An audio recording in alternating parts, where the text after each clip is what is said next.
He's talking to the whales at the end of this song. Really? I think so. Orcas or humpbacks? I think it's humpbacks. Okay, humpbacks. Humpbacks like the Sturgill Simpson doing Nirvana's In Bloom. Man, have I got a lot of requests for this Sturgill Simpson guy. So there you have it. It's pretty cool. I like it. I have not heard of Sturgill Simpson. I don't know him. That's a cool name, though. I don't know him at all. Yeah, if you're going to be in music, that's not a bad name to have. Sturgill Simpson. I like that song as well. We got Chris Distefano. We got Jim Norton. It's going to be a very, very quick show today because we're traveling. Yeah. It's going to be a very quick show for Jim Norton. He's leaving in like 15 minutes, 20 minutes. I leave at 7:30 today. 7:30. Yeah. You got a gig where tonight? New Orleans. New Orleans. Oh, first time in New Orleans. As a gig, yeah, the Joy... no, I know. We've Joy been there. Theater. Trust me. But first time performance. Yeah, people have bugged me for years. Or asking me, come. Yeah. So tonight and then tomorrow is the Aztec in San Antonio and then Moon Tower. I think I have 2 sets there on Saturday. Saturday, yeah. I'm bummed because I want to see John Jones is fighting. I'm happy to be doing gigs, but it's always when, I haven't been doing 2 shows at all, and the one night I am is the fucking Jones comeback fight. On Saturday. Oh, I stink. How are we going to handle that? Everyone will go watch the fight, and me and 30 people will celebrate that we're not watching the fight. No, those fights are really late. You'll get it. I might be able to catch him. Are you kidding me? Yeah. His fight won't be until close to midnight, I bet you. You can squeeze it out. You got to figure out a place to watch it. But I'm an hour behind there, I think. Different time zone. Oh, that's crap. Yeah, it's going to be close, Jimmy. Yeah, I don't think I'll make it. Are you going to walk Bourbon Street in New Orleans tonight? Oh, tonight? No, I don't think so. I mean, in and out? Yeah, I got to fly tomorrow morning. What about tomorrow in San Antonio? You're going to go in the River Center?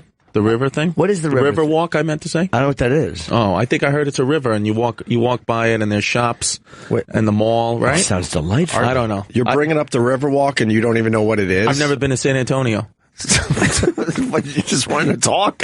No, because I know I've never been to New Orleans either, and I would have asked a question about Bourbon Street. The Alamo I'm going to go to in San Antonio. Ooh, little David Crockett. You make fun, but I think I would go check out the Alamo. I would 100% San Antonio. I'm going to go urinated on it in honor of my favorite person, yes. There you go. There's the river walk. Oh, how can I not do that? Look at that. It's nice. That actually looks kind of nice. It looks like the river in Chicago when you walk down over there down on a lot of colorful umbrellas. Oh, that looks fun.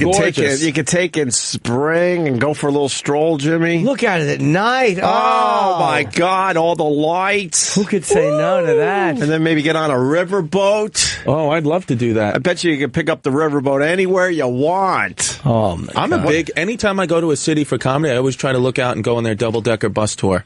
I love the double-decker bus. You're just a weird dude. I swear to exactly. I've always paid $95 to go on the double-decker bus. I take the upper-decker bus tour. And do you sit up top at least and get the fresh air? Sit up top, get the fresh air. You got to do that. I see these double-decker buses in New York City, and I don't understand why you wouldn't sit up top. You see the people inside. You're like, that doesn't seem like it would be fun. Is there anything worse when you're driving and you see one of those? They're all slow, and there's someone talking on top, and you're like, fucking step on it. They all look. They don't even. I was going to say they all look happy. They don't look happy. No. I think they feel like this is something you do if you come to New York. You get on one of these buses and just drive around. The glass side buses are kind of. Those are cool, right? Yeah, I think that's called The Ride. That one. That I would do. That would do with they have a comedy show, they have music. And then they have a tour. A comedy show where? On the ride, that bus, the ride, they have a stand-up comedian come out, then they have a musician come out. While you're driving around? Right, while the clear, so you see out into the city, and then in front of you is somebody performing. It's probably brutal. I'm sure the comic eats it. Oh, that's got to be a horrendous gig. Yeah, who wants to see comedy when you're looking at New York, you're from Japan? With some comic ironically pointing out that their parents didn't get along. Who the fuck wants to do that? Yeah. I don't know. Oh, there it is, the ride. The ride. Yeah, we live in New York, obviously, and we don't take advantage of any of this shit. No. I haven't even been to the top of the Rock. Never. Everyone talks about the top of the Rock. You got to go up. You know what's good? If you guys have ever a chance, go on a walking tour. Fuck you. I swear to God, they got this thing called the Big Onion Walking Tour. Right. And it's nice history. You ever been in the Tenement Museum? You guys? No, they're hard to. It was booked when I wanted to go. I really was. No, awesome. Really? I was laughing. For real. No, it's good. The Tenement Museum's really interesting. What makes it so cool? Slow down a little bit. You're bringing up so many things I have questions about now. All right. What's the Tenement Museum? The Tenement Museum is down on the Lower East Side, and it was a tenement, an actual tenement that they converted now into this museum. And you have all different. You have an Irish exhibit you can look at, an Italian exhibit, a Jewish exhibit, an African American exhibit. So I went to the Italian exhibit, and they have it set up like it would look. One room's set up like it really looked in 1900, say, 1910, 1940, 1950. They're playing music from the time. What about 1935? 1935 is not available. What about, it's not yet. No. What about 1927? You want to mention more dates? 1927, there was the big polio epidemic. So, and these are set up just how they were back in the day? Just how they were back in the day. Look at that. Yeah. Go back to a simpler time. Come look at how broke people used to live. I know it's supposed to be a cool thing. There's a lot of different thing. You know, Chris is right. There's so many different little tours you can go on. You can't do it all in a day, I'm sure. No, and I would. You know, I'm making fun, but I would check out the Tenement Museum. You'd love it. Yeah, that looks all right. I think the Italian one. I think they had like a little actress playing a nonna, a grandma, and she was making like little meatballs and stuff and handing them out to people. All right. And of course you had people on the tour saying, "I'm a vegan." Oh, I'm fascinated by old New York. It's beautiful. Any video or documentary on old New York City, I can't get enough of. And then the walking tour. What, you put the headset on and you walk around like a dummy? No, if you go on, I do the walking tour. It's called going to work. That's right. Go to work. Get my fucking cup of coffee. Yeah. I think it's called the Big Onion. The regular Joe walks. Yeah, all the time. Yeah, I walk down the block. I go to the job site. That's the walking tour. Go ahead. What do you do? Go ahead. Big Onion walking tours, I think it's called. Right. And it's some guy that you show up, you meet on the corner of wherever he tells you to meet, and then he takes you on a walk and he shows you all these... I'm sure he takes you on a walk. Oh, yeah. I'm sure he takes you on a little walk. Get a little ass finger. The Onion tour, and you meet a guy. Okay, I see what's going on here. The Big Onion. It's a good date. It's a good date for you fellas looking for something for a little date night. Yeah. They have ghost tours in New York City, especially downtown by the financial district. That's where a lot of that old New York began. Okay. Yeah. But the Onion tour, there's just many different ones you could go on? That one I look at and I get overwhelmed sometimes because there's so much fun. Chris, you're a simpleton. I love it. All right. I mean, I don't know. I like doing some of that urban exploring. Oh, yeah. That shit I love. Mm-hmm. But that's tough. That's not an easy thing to do. Yeah. Jimmy's now leaving in 12 minutes. Yeah. Jesus Christ. I know. I can't not come when I'm in the city. I feel like I'm cheating if I don't come. Cheating? No, but I have to. It's like 30 minutes of chatter. Oh my God. If, I wouldn't be here. No. I would be just relaxing at home. These flights are weird, myself though. A cup of coffee. Yeah. It's frustrating because you want them all to be at a certain time, but a lot of times it's morning or it's late afternoon. They don't have a lot of times flights that are conducive with travel, which is annoying. Yeah, absolutely. With what I need. China died overnight. I woke up to that, man. I just found out when I got here. She was on our show here and there over the years, and she was a very nice person, an extremely nice person, but man, as they say, she had her demons. And the last time we talked to her, she was trying to tell us we were sober, and we're all looking at her like, damn. But what do we know? What do we know so far? We've learned she was in her apartment in Redondo Beach, California, south of L.A., and police got the call around 7:30 p.m. Our law enforcement sources say she had not been seen or heard from for a few days. A friend went to check on her today and found her unresponsive in the bedroom of her home and made the call to police. No foul play. Prescription bottles were found in the home, but there were no illegal drugs, according to our sources. You know, suicide? I don't know. I mean, when I was coming in, they were hinting at some kind of OD. Being careful. Yeah. Maybe it was heart. I mean, I feel like a lot of these wrestlers, if it's not an overdose, it's something with their heart attack. Heart gave out from steroid use. Maybe it's that. Yeah, well, a lot of these wrestlers die young. Yeah. I mean, she was only 40, I want to say 45, 46? Yeah, I think it's a 45 on... 46 China was. Oh, 46? It says, according to that, yeah. Yeah, China was 46 years old. Oh. There was the famous time that Jimmy was hitting on her on the show, and well, she had, her porn video revealed that, she and I would have got along famously. Yeah, I always found I'll tell you, like, a lot of guys I don't think really started to, like, think China was hot and, like, whatever, jerk off to China. It was always about Sable. I was jerking off to China over Sable. I always chose China over Sable. Wow, she was hot. Sable was gorgeous. I can't deny that. Sable was ridiculous back in the day. I always saw it in China too. China over that. When I was a kid, I'm telling you, I would have taken Sabla. You would have went with Sabla. So would have. Yeah, Sabla was pretty sexy. Yeah, Sable looks a little manly too, though. Now that I'm looking at these hands. Oh, yeah. She probably has a great clit. She does have. She has giant hands. Looks a little tranny. Slap me in the face. Yeah, you would like that. Yeah, straighten me right out. I don't want to kiss your feet. Oh, she's choking me. I better. Hey, the guys are working on China clips from our last interview. It was less than a year ago. You want to play one of these, Jimmy? Before you leave? Lesnar dated her. I didn't know that. Oh yeah, they're married. They're married? Oh, yeah, they got married. Are they still married? They've been around. They've been an item for a long time. Oh no, talking about Brock's wife. That's why I just said she's hot, and I just moved on. Oh well, in that case, she's a delight, and I would gladly shake her hand and carry her groceries. Yeah, you guys have fun talking about how you want to bang her. Well, I'll just say she's hot, and I would have in a perfect situation with no Brock Lesnar around in another lifetime. I would have picked Sable over China, and that's where my discussion in this ends. Fuck, I didn't even know that. Yeah, have fun with that. Jesus, you could have texted me. You want to play a clip from the last interview, Jimmy, with China? Sure. Less than a year ago, she was talking about not having problems with drugs and alcohol until someone spiked her drinks.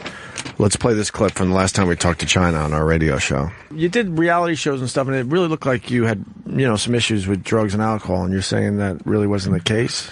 Well, look, you got to understand that when, like, for Surreal Life, for example. Right. Surreal Life was like a sanctuary for me because I was being beaten, choked, robbed, cars were crashing, checks were flying, cops were being called, drinks were being drugged. I ran to Surreal Life. Wait, drinks were being drugged? What do you mean? Your drink got drugged? Like, my drinking wasn't to a point where things like that happened should have been happening. Let's just put it that way. So you think someone spiked your drinks? I know someone spiked my drink, but... Oh, who? Who spiked your drink?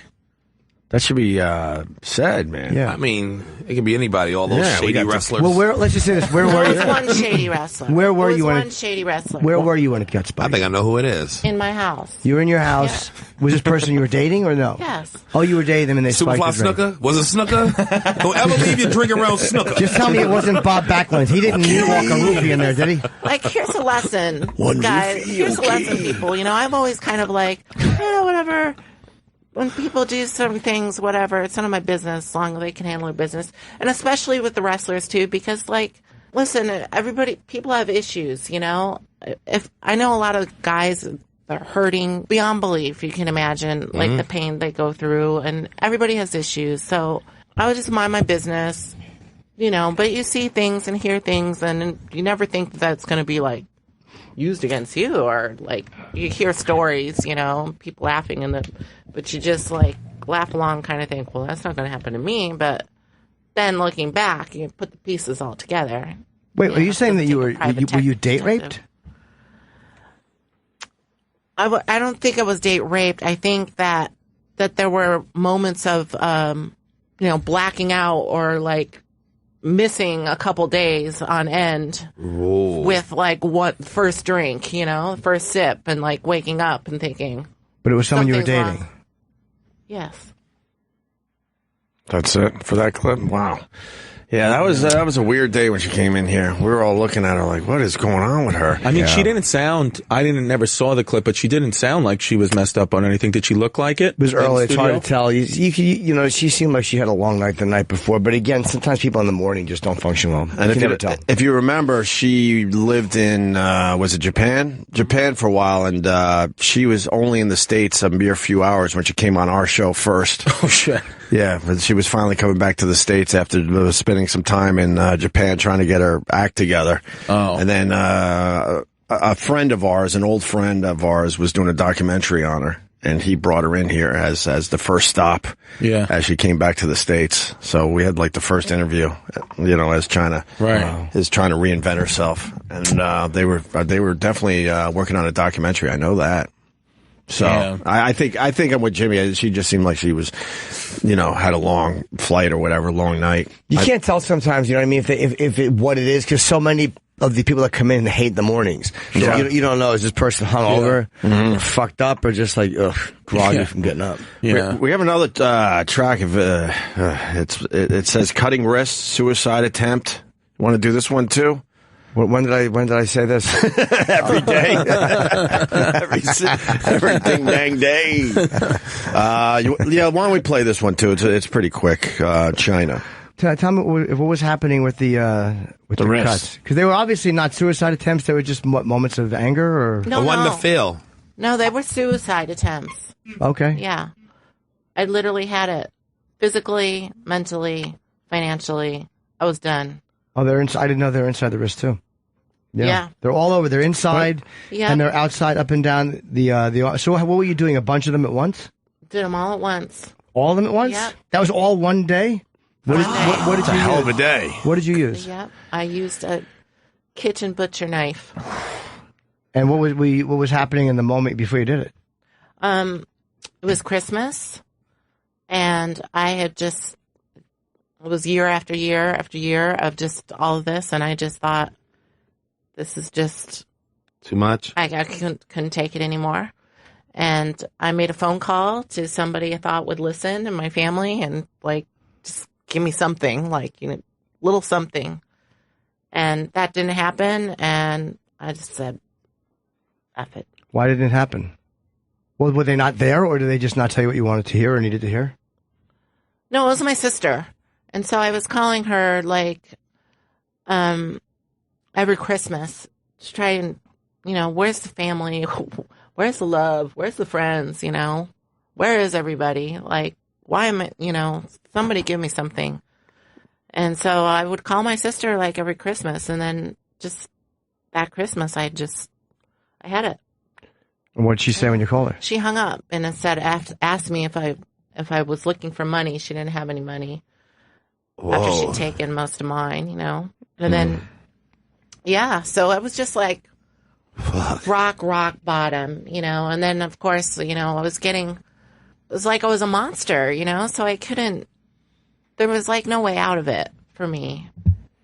There you go. From the last time we talked to China, that was a rough morning, man. She was really, really confessing a lot of stuff. Yeah, that got pretty heavy. A lot of family problems, and it was just wow, right? Yeah. So yeah, I felt bad for her. Jesus. As we learned that China died overnight at the age of 45, 46, somewhere around there.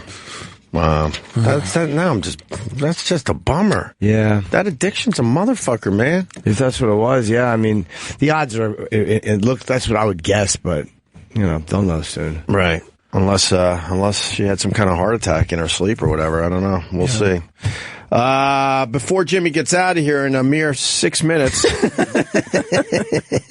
I'm taking over for Strahan. You are? Yep. Kelly and Chippa. Kelly and Chippa would work. Kelly and Chippa. What, Kenny? Ripa and Chippa. Ripa and Chippa. There you go. Why didn't you come up with that, Chip? There's the name. Oh. Kelly and Lyle. No, Ripa and Chippa. that would make a great logo. Ripa and Chippa. Ripa and Chippa. Chippa and Ripa. Yeah, she's none too happy. Michael Strahan is leaving to join Good Morning America. Damn. And no one told Kelly Ripa. Yeah.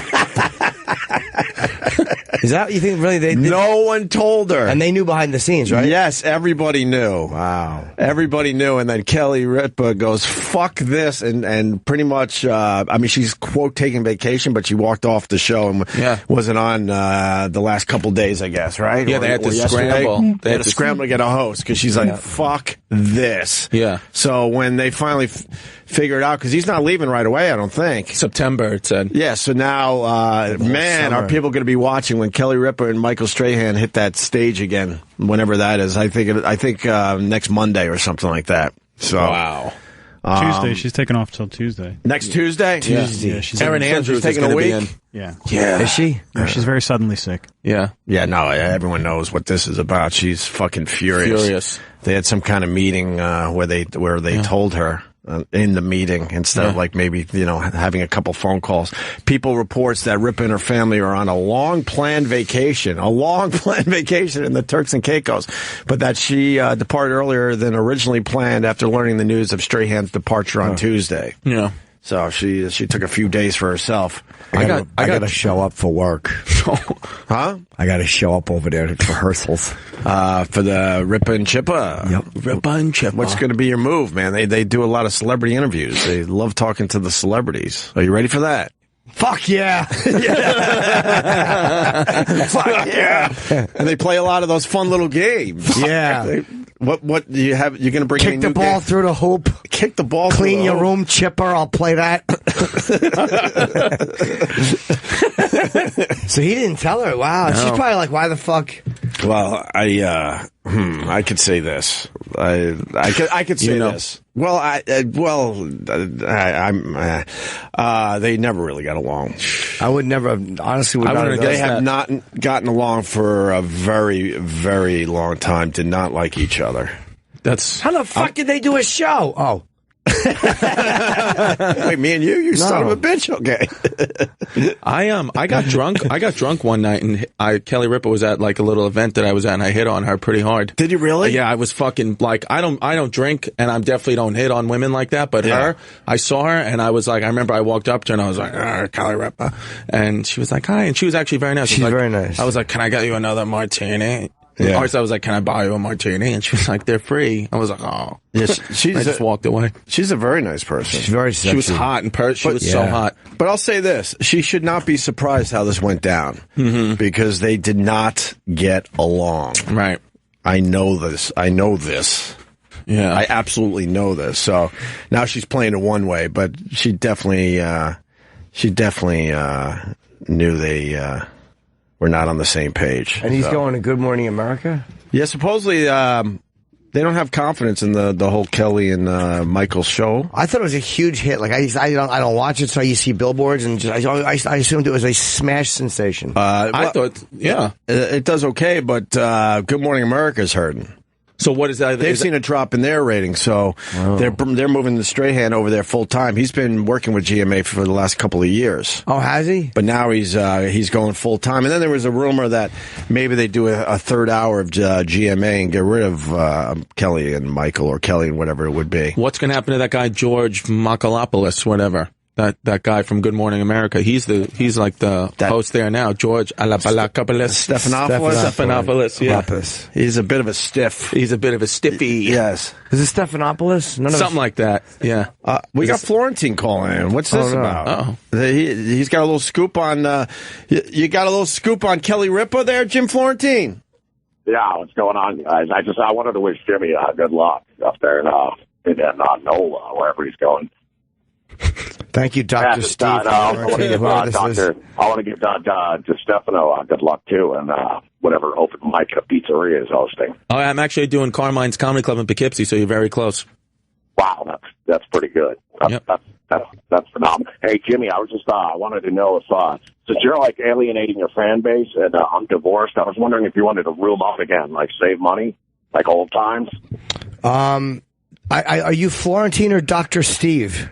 No, dude, it's me again, bro. Twice, and it's less than 24 hours, Jim. Yeah, I know. I recognize your voice, stupid. $60,000. Where's the $60K? Oh, this guy's obsessed with. Just what you do is just call him. He's a guy who's obsessed with the. You got money for fucking Ruth's Chris. You don't have my fucking money. Ruth's Chris stinks, by the way. Where the fucking perks? Wait. Where the fucking perks, Jim? This guy's pretending that he donated to the Chip cartoon. That's like his thing right. now. I would have never fucking donated. No, but you just keep calling up and reminding everybody that it exists. What's that? Yeah, I just wondered where's the money. That's the only question. I mean, they just were wondering. I've answered the question already. What the hell's going on? This guy, and he's got our hotline number, which is strange. Yeah, bro, you're up in Trump Tower and you're fucking stealing from the working stiffs out there. He thinks that I scammed the people for the Chip money. It's like 30 grand in fucking perks alone, and then like the 60, like I'm 60. Come on. It's probably going to come to, the perks will probably come to about 20 grand. Okay. And then there'll be 41 left over to do the animation with. That's about what I'm going to be left with. Okay. The cartoon is pretty bad. But why do you think I stiffed people? It just looks bad, dude. I mean, it looks bad, dude. I mean, you're worth like north of like $4 million, and you live pretty decently. Come on. But why do you? Let me ask you. Why do you think I stole the money? Like honestly, it's what? Like these people, like you're stealing their like fucking Bush Light money. Like these are not people that are like casual. So now, do you just not like? Hold on. Hardcore. Do you just not like that you don't like that I did a crowdfunding thing? I don't. So then just say that. That's not stealing. You didn't like that I did a crowdfunding thing. That's not stealing. But you're hardcore fans. A lot of people do. But a lot of people do crowdfunding campaigns. Yeah. There's people with a lot more money than me that do crowdfunding campaigns. They're doing for millions of dollars for films. Right. Yeah, but for films that are better than that cartoon. Well, you didn't like the cartoon, but you can't say you think I stole the money if you just didn't like the cartoon and you didn't like that I did the crowdfunding campaign. Just say that. I didn't like that you did that you were the flexible funding kid. Well, yeah, I had to be the flexible funding kid. And the reason I wasn't, and this, you're thinking like the people who run the pages, they wanted me to go for more because they get paid if I hit my goal, which I didn't know. That was my mistake. I didn't know that. So the fact that I was the flexible funding kid, I was actually willing to stop after a month and not keep pushing to try to get what they wanted the goal to be. Well, of course not, because you crowdfunded stalls out after a week. But I've explained all of this already. I know, but like you said, I mean, the crowdfunding would have been like 2 weeks long. Just once these truckers and fucking cops and firemen get their little paychecks and donate to the millionaire. But but people do that if they want to see a project made, they donate to it. And you are or sometimes they could give a fuck about the project. They're just such a fan of somebody. No, I don't think for other people like that. But I really don't think for other people like that. But a lot of goodwill. Hey, sir, I don't understand this at all because you don't have to donate if you don't want to. Of course. And it's like 100% transparency. Yeah, Jimmy's not forcing anyone to donate to his project. If you believe in Jimmy and the animation, then these crowdfunding things are very successful. So I don't understand what your problem is. So you won't admit that this whole thing's been a disaster? No, why? A disaster for what? The whole crowdfunding thing? What was disastrous about it? You asked people. People have been asking me to animate this for a long time. I'll explain to you. They asked me for years, animate. Okay, I have a possibility of somewhere I could go with it. I don't know if I want to go where the possibility is for me to go.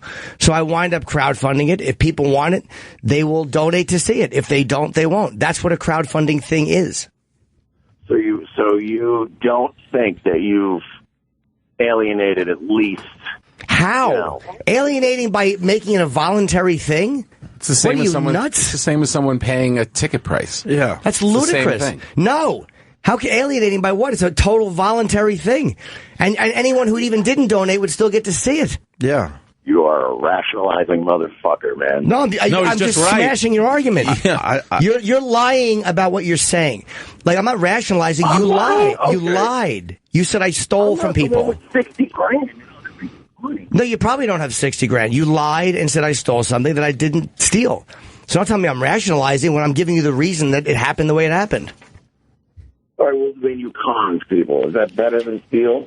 It's not accurate either. 100% transparency. Hey, Merch. Ooh. Can we continue this argument some other time? Jimmy's got to catch a plane. Okay. Sounds good. All right. Sorry. Call your friend Bobo, too. All right, we'll do. All right. Who is this guy? You know this guy? Yeah. Is he just one of the obsessed ones? I won't comment. Oh, okay. What's going on? I have no idea. We got to go. But before I leave, you know what premieres tonight? Oh, no. What? Inside Amy Schumer on Comedy Central. Nice. And if you watch, you might see somebody that you know. Which one? Just watch. Did you go last night? I had to work. Oh, okay. The big premiere last night? Yeah. Did you go? No, I was invited, but I was doing. I'm moving at the end of the next week, so it was packing and just too much shit to do. Just too much to do. Yeah. But Jimmy and I are leaving now to go to NOLA. No. Oh. NOLA. No. La. Right. No. I understand the obsessed fan, but that's so far off base. I don't even understand what's going on. Jimmy, crowdfunding is done by a lot of people in entertainment. It doesn't have for millions of dollars, and it doesn't have anything to do with how rich the entertainer is. It's just a way to get things made. And then it's totally voluntary, right? And plus, voluntary if you want to donate or not. It's a slow process. Jimmy's not holding anyone up. If you want to donate, and you feel like you're a fan of his, and you want to see something animated, then it might be for you if you have a few bucks laying around. Yeah. I don't understand what that was all about. He called the Advice Show yesterday, but what's annoying about a guy like that is just call up and say, especially if you're on the Advice Show, you call up and say, right, I think your chip cartoon stinks. I want to bash it. Right. Fine. Call up. I'm not going to put you through. Right. Really strange. Silly goose. Yeah. All right, have a good flight to Austin. Yeah, I'll see you guys on Saturday. I have to leave now. Yeah. No. Yeah, Jimmy's got to go. Tom Papa. I do. Tom Papa's tagging in. No. Joy Theater. What a weird half hour. Yes, it has been. We did get a lot covered, though. We covered that I might be stealing. We covered that Michael didn't tell Kelly and poor China is dead. That was the first 30 minutes of the show. Wow. Also walking tours. And the Onion tour. And also the premiere tonight on Inside Amy Schumer. Yes. You guys must be exhausted. Goodbye. All right, goodbye. Well, now we got to change hotline numbers. What the fuck? Keep the hotline. Why would you change it? Because, I guess, whatever. All right. You can call me on your cell phone. I'm surprised more awful people don't have it by this point. Because the number's been there for so long. I just got it. We'll lose our fucking number. We'll lose our number. Bye, Jimmy. Bye, Jim. Jim Norton is leaving. So short. And we're only going to like 9:45 or so because we're all flying down to Austin. Use a fanny pack. Where we're going to hook up with Jimmy on Saturday for a live radio show. Always wore a fanny pack. And Tom, at 9:45. And Tom wants to talk about a dumb fanny pack. Jimmy's got a fanny pack on. It looks good on him. You're amazed by his fanny pack. I've never pictured Jimmy Norton with a fanny pack. I used to mock him for the fanny pack, but then you realize that it's pretty smart when you're traveling. It's pretty practical. Yeah. It's not stylish. No. But you can put all that in your fanny pack, and then you throw that down, and you can walk through all nice, all through security a lot easier instead of fucking emptying 4 different pockets. You can wear flip-flops with no socks. Why even put underwear on? Just throw on your sweatpants. Yeah. Sweatpants, fanny pack, and some slip-on shoes. And, man, you get through that security a lot faster, Tom Papa. You were just amazed by it. Oh, you got a fanny pack. I've never seen Jimmy with his little fanny pack on. Fanny pack. He was strapping it on like he was putting on his little book bag for school. That's how the man travels. Yeah, he's got it down. We all have our systems. Oh, I wore a belt today. Oh, you fuck. You can't put your fanny pack on. Fucking, that's a fail. They're going to make you take it. They love making you take your belt off. I know, and it's such a pain. I usually don't wear a belt on a travel day. No big deal. Stick it in your luggage. Before I go? Yeah. Oh, that seems a little... Put it in the front slot of your carry-on. Really? That seems a little unorthodox. I don't know if your pants will fall down.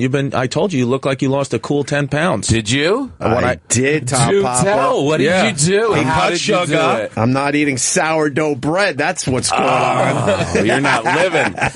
You're not living. I saw your latest batch. It came out wonderful. Oh, they were good.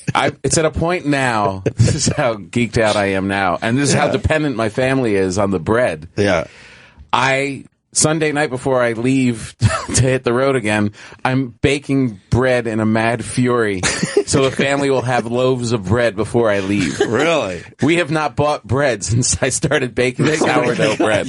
You're like an Amish mother. I really am. Look at that bread. That is a beautiful bread. I saw that. That does look beautiful. I follow Tom Pop on Instagram. It is a little burnt on top, Tom. Easy. I like that. What the hell? You're losing your touch? No, just you're losing your touch? Just the tip. I like the top of the bread a little burnt like that. It's a little burnt. That looks good. Burnt bread, burnt meatloaf are very good. Oh, ease up. I don't want your viewers to think, your listeners to think this thing is burnt. There is one little tiny triangle with the very tip of it, a little tiny. I don't know. I think you should go like they did in ancient Egypt. I think you should go on Tom Papa's Instagram and comment about his burnt sourdough bread. I think you left it in 5 minutes too long. All right, maybe you're right. But this is the most delicious bread you've ever had. And you still got your culture or whatever. The yeast is still growing or whatever the hell the culture, it does. The starters. They call it a sourdough starter.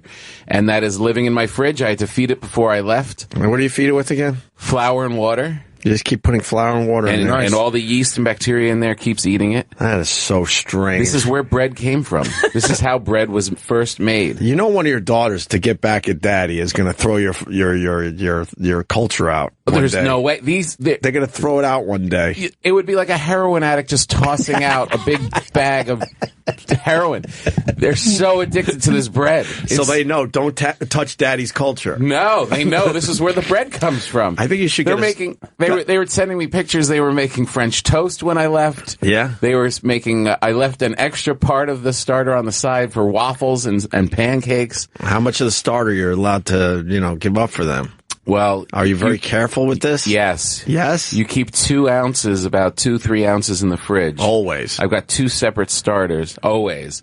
Why don't you get a separate fridge for the for starter? My starter, it's not that big. with a lock. With a lock so no one messes with your starter. I am a little nervous that, someone's going to come in and think it's like an old yogurt and just chuck it. Yeah. Then we'll be in trouble. Yeah. But you could start it again. If you just put flour and water and left it on your counter tonight, I'm not doing that. You'll have starter. I'm not doing that. Why? Although because of you, we started buying sourdough bread. You did? Yes, I did. There's a lot of bad. It's pretty good. Yeah, it's pretty damn good. You got some good, but I'm not making my own sourdough bread.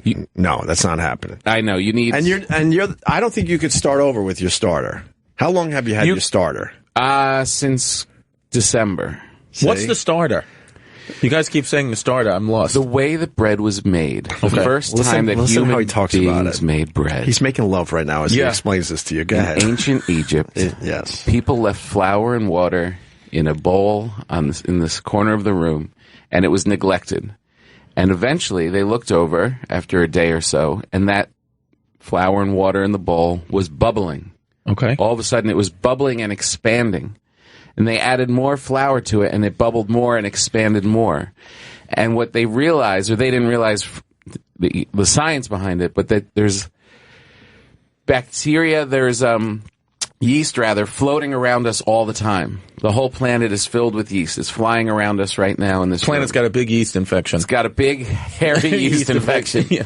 The yeast goes into the flour and starts eating it, and then forms a bacteria and becomes basically like a fungus in a bowl of yeast and bacteria that is now a living organism. And that is the thing that makes the sourdough sour. That's the start. They call it a starter. That's what makes bread. That's what you add flour to that and it grows, and then you make bread, and you keep a little starter on the side so you can always replenish it and make more and more bread. What would happen if you didn't feed the starter? It takes a while for it to die. It needs to keep eating. If you put it in the fridge, it slows it down. But you have to keep feeding it, or it first creates an alcohol on the top. Called hooch. Hooch? This is where hooch came from. Really? Yeah, it's an alcohol. Can you drink that? You could drink it. I would think you'd get very sick. I think you'd be drunk and sick. Drunk and sick. It's kind of a brownish, liquidy. It's really? Not. Yeah, it's not. I wonder if where Hoochie Mama came from. Hooch into Hoochie Mama. I'm sure that possibly. I'm sure you're onto something. I'm sure there's some stripper somewhere with. I bet you. With some sourdough starter on her. Well, yeah. Dancing outside of Atlanta. Get some of that shit on your leg. But it is the original way that bread was made. Wow. And it's just this I can't explain. I just started doing it. A friend of mine kind of taught me how to do it. My daughter made the original starter for me. I just kind of started screwing around with it. There's something so gratifying about this homemade loaf of bread that you just created out of whole cloth. In the sourdough bread, there's 3 ingredients. There's flour, water, and salt. That's it. In the best bread you can buy, like a whole wheat bread in the store, there's 32 ingredients. Jeez, 32. You counted them? It's not bread. It's sourdough gluten free? No, it has gluten, but it doesn't have any of the processing. They say that if somebody is gluten intolerant and they were to eat like a pure sourdough bread, it probably wouldn't bother them. Wow. Because gluten is now processed with all of these other proteins and all these other things that are making people sick. Right. So it's the purest bread you could eat, this sourdough, right? It is. And there's something you about... burnt it, though. And there's... It's not burnt! That is not burnt bread! Oh, you burnt it. Oh, you burnt it. Did you see the picture of the pretzels? I did not. I'm behind on your Instagram. Where are the pretzels? My God. Oh, my. What? Where's the pretzel? Keep going. You didn't make that pretzel. I made that You made that pretzel. and I put it in that fat face. Why do you make it look like a face penis? Got fatter. Why do you make it look like a penis? Well, we all need inspiration. That looks like an uncircumcised penis. It looks like a sad, flaccid penis. Penis pretzels. You gotta learn how to tie your pretzels better. What is going on? Oh, you gotta take a course on how to my children. But you have to take a course on how to tie your pretzels better. You won't even bake one loaf of bread. I'm not taking classes in making pretzels. I guess you're right. Oh man, they taste and the problem with the sourdough bread is you can't really make sandwiches out of them. You can't get good slices. Well, only the middle of the sourdough bread you can maybe get one sandwich out of a loaf of sourdough. Are they called loaves? I'm gonna say 3 to 4. 3 to 4. 3 to 4. Yeah, you're right. And then the rest of the slices are shitty. That was a good picture of one. The other thing is that it sticks out of the toaster. Because they're so long, right? You get like that half toasting. Where you gotta like turn it over. You don't want to ever turn your toast over. Yeah. You know, when I'm on the road, now that my kids are a little older and they're busy with their lives, it's really the starter that I miss. Really? Yeah. I'm like, I gotta get home and feed my starter. And when you get home, are you trying to rally them to kind of, have a moment with Dad and make some more sourdough bread? And they're like... I tell you, since I started making the bread, they like me a little bit more. A little more? A little bit more. They come in like sleepy for school and, where's the bread? Do we have bread? It's all about the bread Can I have toast? House? I mean, sourdough toast in the morning with a little butter on it. There's nothing better in the world. It is... Oh, it's perfect. And you grab one of your... Look at that guy's horrible. Who made that? That's disgusting. And then you grab one of your penis pretzels and you head off. Send them to school. You head off to school. What the hell, Tom? Don't show your teacher. Tom's losing his mind. I'm having the same feeling I had back in the day when Patrice O'Neill came in here with a briefcase filled with dildos. I'm having sort of a flashback with you right now. We all need hobbies. I feel like we're getting ready to have an intervention. With you and your sourdough bread. That one came out perfect. So you weren't distracted when you were making that one. I was not distracted. The other one you were distracted. It's an experiment. You're trying. It's a bit burnt. See, that one's burnt too. That's not burnt. Maybe I should lower the rack a little bit. Look, I have not perfected this by any means. This is a work in progress. It's a difficult thing to cook like an ancient Egyptian. All right. I'd encourage you to go to Tom Papa on Instagram. People tell me you gotta start putting stuff in it, like cheese and olives. And are you ready to do that? Are you ready for the next step? I'm so scared. To really fancy up your sourdough? I don't think I'm ready. No? What's a cheese going to do to it? What is a cheese? What kind of cheese do you? You got to pick the proper cheese. Yeah. Feta? That's the worst cheese. I thought I'm about to have some feta cheese during the break. I think you want a cheese that is kind of will melt better than feta. Swiss. Oh, God. Yellow American? This is the most disgusting bread factory you've ever made. Yellow American sticking out of that beautiful sourdough. Maybe one slice on top with the burnt. I think I would go with some kind of cheddar. Yes, to start. A mild cheddar. Start with a mild cheddar. Asiago Pepper Jack. Pepper Jack. This isn't Wonder Bread. What? I'm sorry. I grew up in Brooklyn. That's all we had was Wonder Bread and Pepper Jack. Will you find the cheese area in your supermarket? I got to say, I'm not going to shit on you, though. When I was younger, that was my go-to high school snack after football. I would come back and just have nacho chips with pepper jack cheese and put it in the toaster oven. Nice. Yeah. Oh, that's good stuff. But every supermarket, they have the cheese in the deli area, but then they have a little cheese section. You should explore that a little bit. I don't know if they have. A little bit. I have like one of those, I have a C-Town So I don't know. You have a C-Town? Yeah, I don't know if I have the cheese section. I go to the C-Town in Sunset Park. Oh my God. Yeah, I don't think they have a cheese section. They sell fucking coquitos. They got some of that government cheese. That government shit, yo. Block of government cheese. Everything comes in singles. Yeah, when I pay in cash, like, what the where your food stamps? What, are you having a fancy cheese party with these singles? Jesus Christ. Harriet Tubman will replace Andrew Jackson on the $20 bill. Yeah. Oh, yeah. So we're going to have a very, very angry lady on our bills. She was a spy. But can they find one picture where she's smiling? I understand why she's not smiling. I do get history to a point. But, I mean, if we're putting her on our money, can we find one, or can we doctor it where she's smiling? I don't want angry money. Do you think they will? Do you think they'll, like, if they doctor it up and put a big smile and a thumbs up? Oh, man, if they doctored up her picture and put a smile on, all hell will break loose.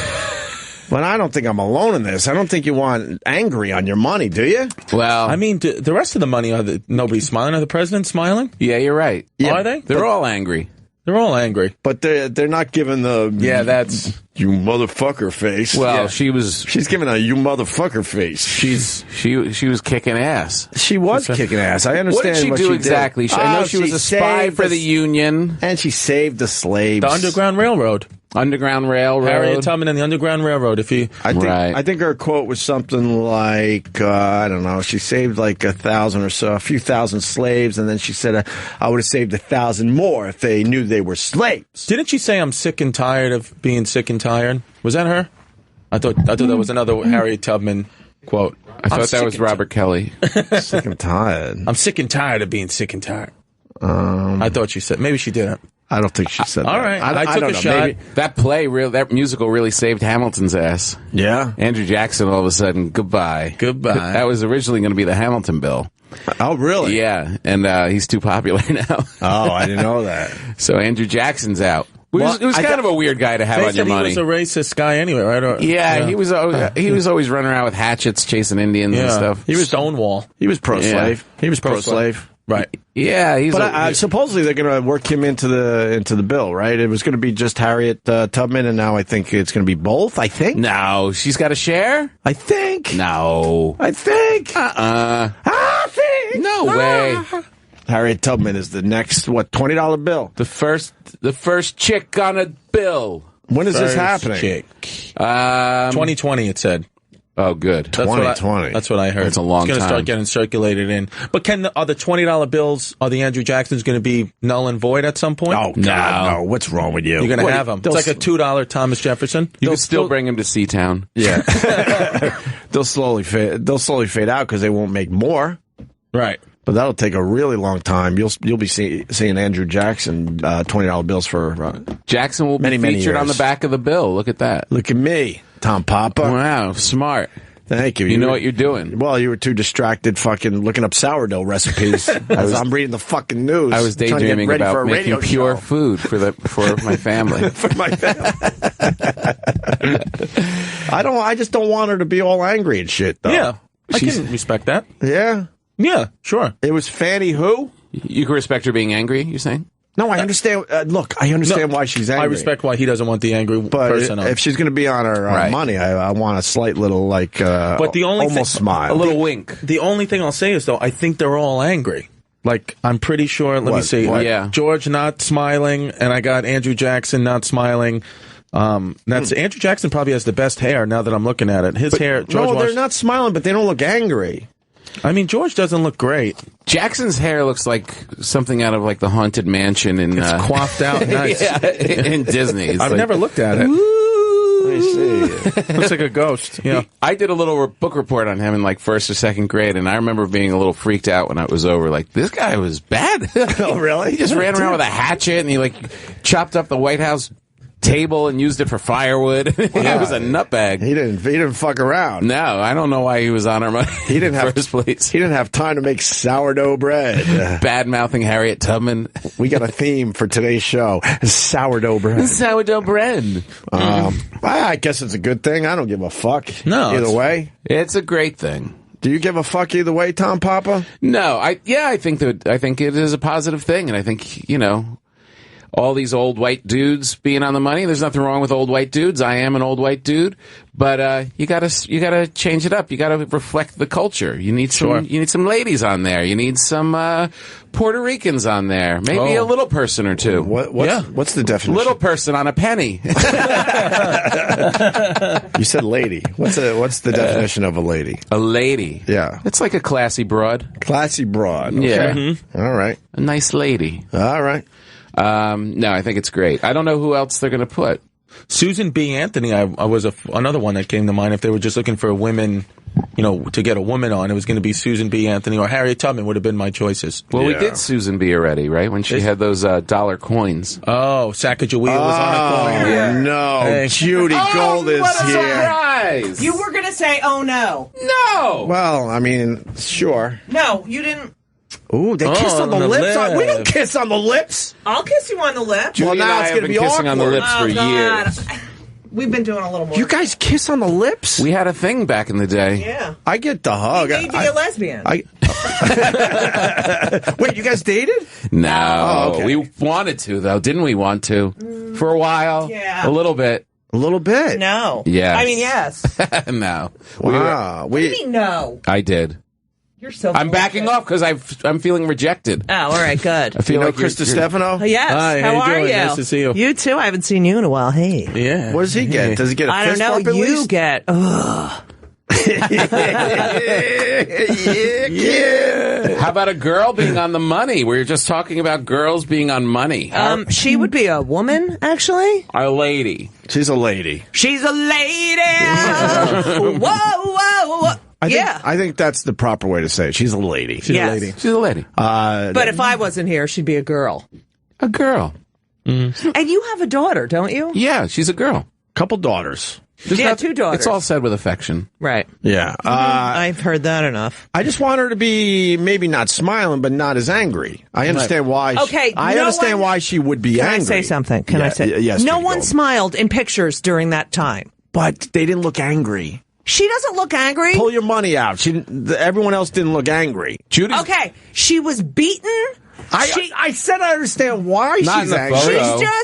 She wasn't beaten in the photo. Oh my God. No, you know what? If you Google image her, I like that. Which one would be on the bill? That is a smile for someone who's been through that crap. Yeah, but I don't want angry money. You want angry money, Judy Gold? We have angry money. I just want money. I just want money. That's it. Money. There she's almost smiling. I love. Oh my God! If it was, go look at all your other dollar bills. Is anyone smiling? All right, maybe I went too far. They have a glint in the eye. No, they don't. George Washington's you know what like, it is? hey, Because she's a lady.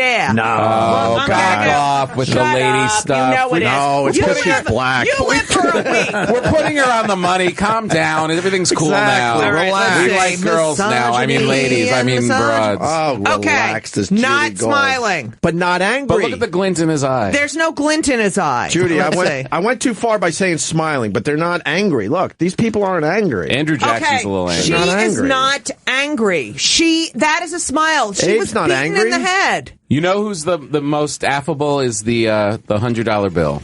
Ben Franklin. He looks like he's just about to crack Why do you up. have to act like you're so fucking rich all the time? Look at him. Look at him. He's just he's had it. He's like, get this fucking picture done. It feels done. like he's holding a shit in. He's in pain. He had syphilis. He's like, oh God, hurry up with the picture. Ow! He had the syph. He had syphilis, so that's probably what that face is. That's syphilis face. He did? He had syphilis. syphilis. That's what he died of. Really? Yeah, they said he had sex with over 100 women in his life, which was insane numbers back then. Why was it insane numbers back Because how many people did you meet? I mean, what did you live? Yeah, you had to get on a horse. You banged your village, and that's about it. But didn't he go to France? Yeah, but I'm saying he was out there. Can't you do 100 in France in a weekend? Maybe you could. No, but people went to bed early then. That's true.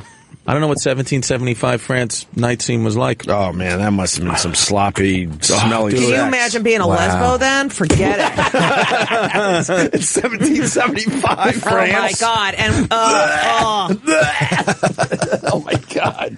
Oh, God. There's no way anyone went down in 1775. My God, yes, they did. In 1775? Yeah. Everything smelled. No one showered. It was okay. Okay, like your cock and balls was so fucking clean in 1775? They were. No. They used to put them in the creek. Why are you making this like a I don't know. Just because I come in and you're criticizing Harriet I'm saying Tubman. Everyone's genitals smelled like shit back in 1775. Right. You think it's worse to eat someone out in 1776 than suck a cock in 1776? Way worse in 1776. No. I think they would both be horrendous. That's my point. That is what I'm saying. No, but what? Judy's so defensive because we put ladies on money now. Why do you get so angry? This is a day to celebrate. Yeah, you should be celebrating. Oh, my God. Why aren't you celebrating? Why aren't you celebrating? You know what? I'm going to celebrate. What do we bring? Tomorrow night is Passover, and I'm going to celebrate Harriet Tubman. Is tomorrow Passover? Yeah, tomorrow night, yeah. It is? Oh, yeah. You're going to bake the bread. My agent... There's no bread. My agent booked me in Long Island on Passover. No way. I'm playing governors all weekend. I'm like, perfect. Really? What? Passover? That's the time I go to Long Island. Good for you. Good for me. There's a lot of Jews out there. Yeah, and there'll be a Passover. So, they're not allowed to come out? Well, I'll be telling we have jokes. Seders. Is it one of those holidays you're not allowed to do anything? No, you can, but I mean, you stay in and they stay in and just Seders and get drunk. Are you allowed to look at your phone? Are you allowed to watch TV? Are you allowed to turn the lights on? Friday night you can't do if anything? You're really Jewy because it's also the Sabbath. On Saturday night you can. Yeah. So maybe they'll come out Saturday. Oh, my God. They have a Seder. You know who's going to come out? Tom. I need Christians to come to governors. They're going to have the Seder, and all the younger generation is going to be like, I can't fucking take my parents, and they're going to come out on Saturday. My agent's amazing. Yeah. All right. I love that. Fuck, I forgot my phone charger. Oh, that's Give me a phone charger for my trip, Paul, please. I forgot it on my trip this trip, and you stop at every airport. They got the Best Buy thing. Are you sure they have roll up that? and get a charger. Yes. They do. The kiosk. Yeah, the kiosk. It's the greatest thing. We're all traveling today. Oh, I forgot to put my headphones on. Yeah, how about you do that? Nasty and nasty. These are new. I want to go back to the era where people don't smile. The same ones. You do? My family, there was like 15 of us with all the grandkids, whatever, and we took a family picture, and I said, let's take one 1800 style. Nice. Nobody smiled. We all just stared at the camera. We look so much better. Oh, Everyone really? with these goofy smiles and trying to force happiness. Yeah. Just you as a being photographed, so much better. I'm not a fan of showing of the teeth when you smile. I hate that. Yes. Really? People like... Yeah, that's true. There are a lot of awkward smiles. Yeah, some people have a real nice big smile, then you can do it, but yeah. I practice my smile. You do? Yeah. No, you don't. In the mirror? That's pretty good. That looks good. That looks That's practice. a lot of teeth. That's good. Was it too many teeth? Yes, it's a lot of teeth. No, not too much. You look like an idiot. What's your technique? You look like a bobblehead. Do you think of something, or are you like... You're supposed to look down at the ground and then look up.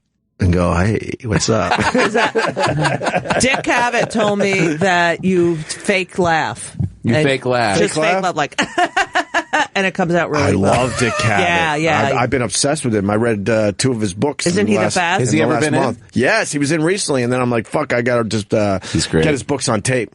He's amazing. It's easier to do the books on tape these days. Yeah. You can knock out all sorts of chapters. No, on subways, walking around, you can get a chapter done. It's nice. I interviewed him here for my radio show, and we were in just some random studio, and the Catholic station was coming in right after us, and this nun walks in to host her Catholic radio show. Yeah. He could not resist. He just let her have it. Yeah? He subtly just ripped her apart for about 5 minutes before we left, and he was like, that was fun. That's awesome. Well, I had him on my podcast. Whoa. Tom. And we talked for so long, we had to make it a 2-parter, but he talked about his childhood, which was really interesting. Wow. What about his childhood? He doesn't get into it that much. His mother died very young. And he suffered from depression. Yeah. His whole life. He's still alive. He told me on my radio show that I do for Sirius XM on XM 99 that he got so depressed doing your podcast. You know what? He told me that on my podcast, which you can get at judygold.com, and it's on iTunes. That's a cheap plug. Cheap plug. He just fucking did it. That was terrible. He's a guy. And He's a guy. let me tell you something. He's a guy. He told me the worst Really? radio experience was with Tom Papa at Sirius XM. Having to leave to go to your podcast. You got the weirdest Caroline's gigs, by the way. No, I don't. It's not. No, it's weird. We're not doing this Sunday. You're not? No, because it's Passover. He books me, and then he's like, okay. Goldie, it's Passover. So I'm doing May 4th at Caroline's. But I'm in rehearsals for Shakespeare in the Park. You are? Yes. Nice. No way. Yes. Is Taming of the awesome. Shrew. Judy Gold. Thank That's you. huge. Is that a good gig? Oh, yeah. Oh, my God. Yeah, It's Shakespeare in the gig. Park. Legendary Shakespeare in the Park. Which one, though? Because It's sometimes the all-female Taming of the Shrew. sometimes when I'm biking through Central Park, there's like this Shakespeare in the Park, but it's under a tree and there's like 10 fucking people. There's 2,000 people a night. Oh, this one. The Yes, real one. that one. Oh, okay. That's huge. Oh, my God. I was at a street fair doing Shakespeare. I'm done. She thought you were doing it by the fountain. That's why I asked. I'm not kidding. When you do the loop in Central Park, all of a sudden you see him set up on the side, and it looks so depressing. To be or not to be. you're on the main fucking stage. Oh, my God. Learning these lines. I Yeah. can't. It's Oh, my so God. hard. Crazy. Hey, And I play a man. Because it's all female. Why is it all female? Oh, God. You know what? Your hatred for women. I love women. My whole house is women. I've Right. made women. Well, that's why you're. Yeah, true. No, it's just real. Why not just do the Taming of the Shrew? Have you read The Taming of the Shrew? Yes. Judy, can I go to this? As your guest? Yes. Because I don't want to wait on that long line that I also No, I see know. when I'm biking. They line Can up. you- They I line know. up 4 or 5 hours. Why do they do that? Because what? You get tickets day of or Well, something? they're Yes. free. They're free, the tickets. Yeah, so they line up literally 4 or 5 hours before this thing even all starts. day. That's why I some of never them. did it. It's Because crazy. it's an amazing experience. I can't believe you're doing this. I This is can't huge. believe it. That is big. I feel bad that I thought you were doing it under a tree. Have you ever done all right. Shakespeare? No. Wow. But I love it. Give us a line. Okay, I have to learn like a million lines today. Before All right, the here. break, give us a line. Okay, ready? Yes. Okay, I'm going to give you a speech I have to do today. And do it as the... Don't, To be or not to be. Oh, God, Tom, you I'm just are- wasting time while you look it Right, up. yes. But, Well, of the it's Shrew. I have this new... All right, You ready? know what a shrew is, right? Yes, that it's would a be mouse? you. It's a little mousy thing. Little mouse. Right? It is? Shrew is a mouse. Sort of like a mouse. You're smart. I'll You tell you look what- like such an, and you're really smart. Well, thank you. I thought a shrew was like a yelling lady. Judy's going to disappoint you if you think he's smart. I think he's smart. Sorry, Chris. I know. Well, I'll tell you. It's Sorry. like you. No, He isn't has a shrew? information. Well, I'm the type of person I knew what a shrew was, but I had to Google Dick Cavett. Like, Really? Well, he's young. He's young. that's what it was. I'm not that young. Isn't a shrew like How a old are you? loud- 31. That's not- young for Dick Cavett. Yeah. Dick Cavett was a legend. Do you know the people, like kids, Yeah. my son's friends, do not know who Barbara Streisand is? Her, I know. Oh, so they're straight. That's good, right? So they're straight. I hate you. You are well met, Signor Hortensio. Trow you whither I am going? To Baptista Manola. I promise to inquire carefully about a schoolmaster for the fair Bianca, and by good fortune I have lighted well on this young man for learning and behavior fit for her turn, well read in poetry and other books. Good ones. Okay, do it again, but a little bit. I was just It's so... Wow. I was just it's reminded amazing. that I hate Shakespeare. Right. You don't even know him! Well, in a way, it's like learning another language. The Old Right. English is a completely... I am falling in love with Chris and falling out of love with Opie. yeah. I'm purposely It's gotta trying. be. Oh, that's so mean. And that little clip, Which clip? the curb clip, Oh, it makes me hilarious. It makes me so happy. funny. Thank you. It's Thank got to be you. weird to act knowing that half the audience doesn't know what you're saying. Right, and they're But the way we're doing it, you can follow the story. Why? Because there she's an translators? amazing... Because it's all women. Yeah, they have guys going, hey, you! Fuck you! I'm gonna get her! You have no fucking shot with that bitch, okay? They have that going on. Oh, good. Yeah. Oh, very nice. Yeah. This is exciting. See, Tom knows Tom how gets it. exciting. It's a big deal. I understand it's a big gig. Meryl And Streep I in feel, the footsteps of Meryl Streep. Wow. Could you get Kevin Kline. Yes. Oh, really? Yes! Oh, I'm impressed. This is big time. It's a big thing. I never worked harder on an audition. Really? Really? Yeah. Good for you. What'd you have to do? One scene? Well, I had one scene. They also have musicians, so and I was a music major. So I brought in my clarinet. I played my clarinet. Then I came back. I studied this part, and then they say, "All right, can you come back on Saturday?" Which was like 4 days later. Jeez. And do this other part. Oh my God. And meanwhile, everyone else had the stuff for like 3 weeks. Mm-hmm. So I did the other part. Wow. And then they said I didn't get it. Did you hold it in your hand, or did you have it? No, memory? You always have to. For an audition, you always have to. Even if you memorize it, you should carry your. Yeah, but I'm just wondering how much of it did you know? Not for the first one, I knew a lot. Yeah. For the second one, it was so much. Yeah. Yeah. But I'm sorry. And then I was familiar. So with they it. didn't give it to you at first? No. And then I got a call. Can you do all these dates with Cyndi Lauper and Boy George? And I was like, okay.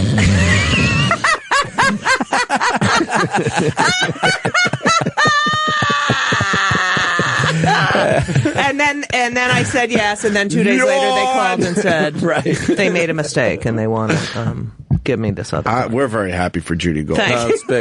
No, I really am. I love when I love getting mocked. I love getting mocked. But I'm very happy for you. I know. I just feel bad that I thought it was one of those under the tree gigs. Right. Keep repeating it though, because that makes it even nicer. I'm trying to back out of it because then you see the pictures. It's on the wonderful stage. Some dirty out of work actor.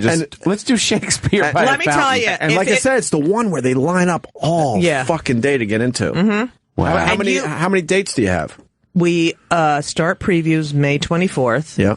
We officially open June 14th and close June 26th because then they have another one coming in. Yeah. So you're not even like during the humid Shakespeare. No, we got the first show. That's the second show, Romeo and Juliet. Right. Wow. And is during the heat. Yeah. And you play Harriet Tubman? Yes, I'm playing Harriet Tubman, and I hand out $20 bills. Nice. Listen, we do have to take a break. We do? We got a show. Hark, we must take a break. Show. Well, we do have to take a break. I know. Tom Papa is going to be out on Long Island. Governors, 1 show Friday, 2 shows Saturday. All Christians, ye. Safe to say you need a little help because of the Passover. So come on. Go see Tom at Governors in Levittown tomorrow and Saturday, please. Judy Gold has nothing going on. Yes, I do. I'm in rehearsals for Shakespeare in the Park. Today I'm on the Steve Harvey show. Oh, nice. Yes, and May 4th I'm at Caroline. So that means you come back now. Yes.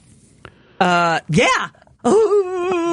I was told you need to come in and promote Caroline's. I did, but we could do that 2 weeks from now. I know. I just wanted to see you. But it's a very good time. I almost brought my son because I dropped him off. I was like, oh God, Opie would love to meet you. I would love to. Oh, that reminds me. I'm in San Francisco also at Cobb's. Oh my God! You know what? Let me tell you where I am, motherfuckers. I got it. Seatown buying singles, You're craft singles. Craft. You're also at a temple. Oh, please. Thank God for the Jews or I would have no money. And you're at a place called the Cake Shop. I don't know what that is. That's for the on Ludlow podcast festival, which I'm not sure I'm going to be able to make. Because now you're a Shakespearean actor. We're in tech and they won't let me know. Tampa Club? Is that the one you want to promote in Tampa? That's a private Jewish thing. So you have nothing going on. Nothing. She's here for Shakespeare. That the public could go to. You know what, Opie? Let me ask you a question. Tom, am I lying? What do you have, Chris? Right. What do you have? I have Carmine's Comedy Club in Poughkeepsie this weekend. I'm a piece of shit. All right. I am in Shakespeare in the fucking Park. But they can't go to rehearsals. That's a good club, This is exactly what my publicist said. He goes, I called him last night. I said, we're not doing Caroline's because it's Passover. And he goes, oh, all right. When you go to Opie, just say you're going to just plug the May 4th gig. I don't care. I know. I was it's just I don't good care. to be here, to have you here. All right. And did you know that Tom has a radio show? Mm-hmm. Yeah, he does. Mm-hmm. Come to Papa. Everyone has a radio show here. I know. Yeah. Except for Podcast, Judith Hannah Gold. You have a podcast. I know, but and that's what Tom has. Or do you have a radio show? I do my radio show in Shakespearean verse. Nice. So, Tom, have you had any ladies on the radio show? Ladies! Yeah, didn't you do it? No, I didn't. Oh, you should do it. Yeah, I know I should. We'll promote your temple date. We got to take a break. All right, take a break. Let's take a break. We got Tom Papa, Chris Distefano, and the lovely and talented Judy Gold. Thank you. Shakespearean. Yes, we're back with actually Tom Papa, Judy Gold, and Chris Distefano. Look at that. Rock and roll. Before we head out, our crew heads out to fly to Austin for the Moon Tower. Did you travel all together, like in a group, like a band? Yeah. Who's going? Paul's going. Roland's going. Nice. Is that it? So are you are you in first class and the rest of them are in coach? I hope so. Judy Gold is... Suck it, Roland. So awkward. You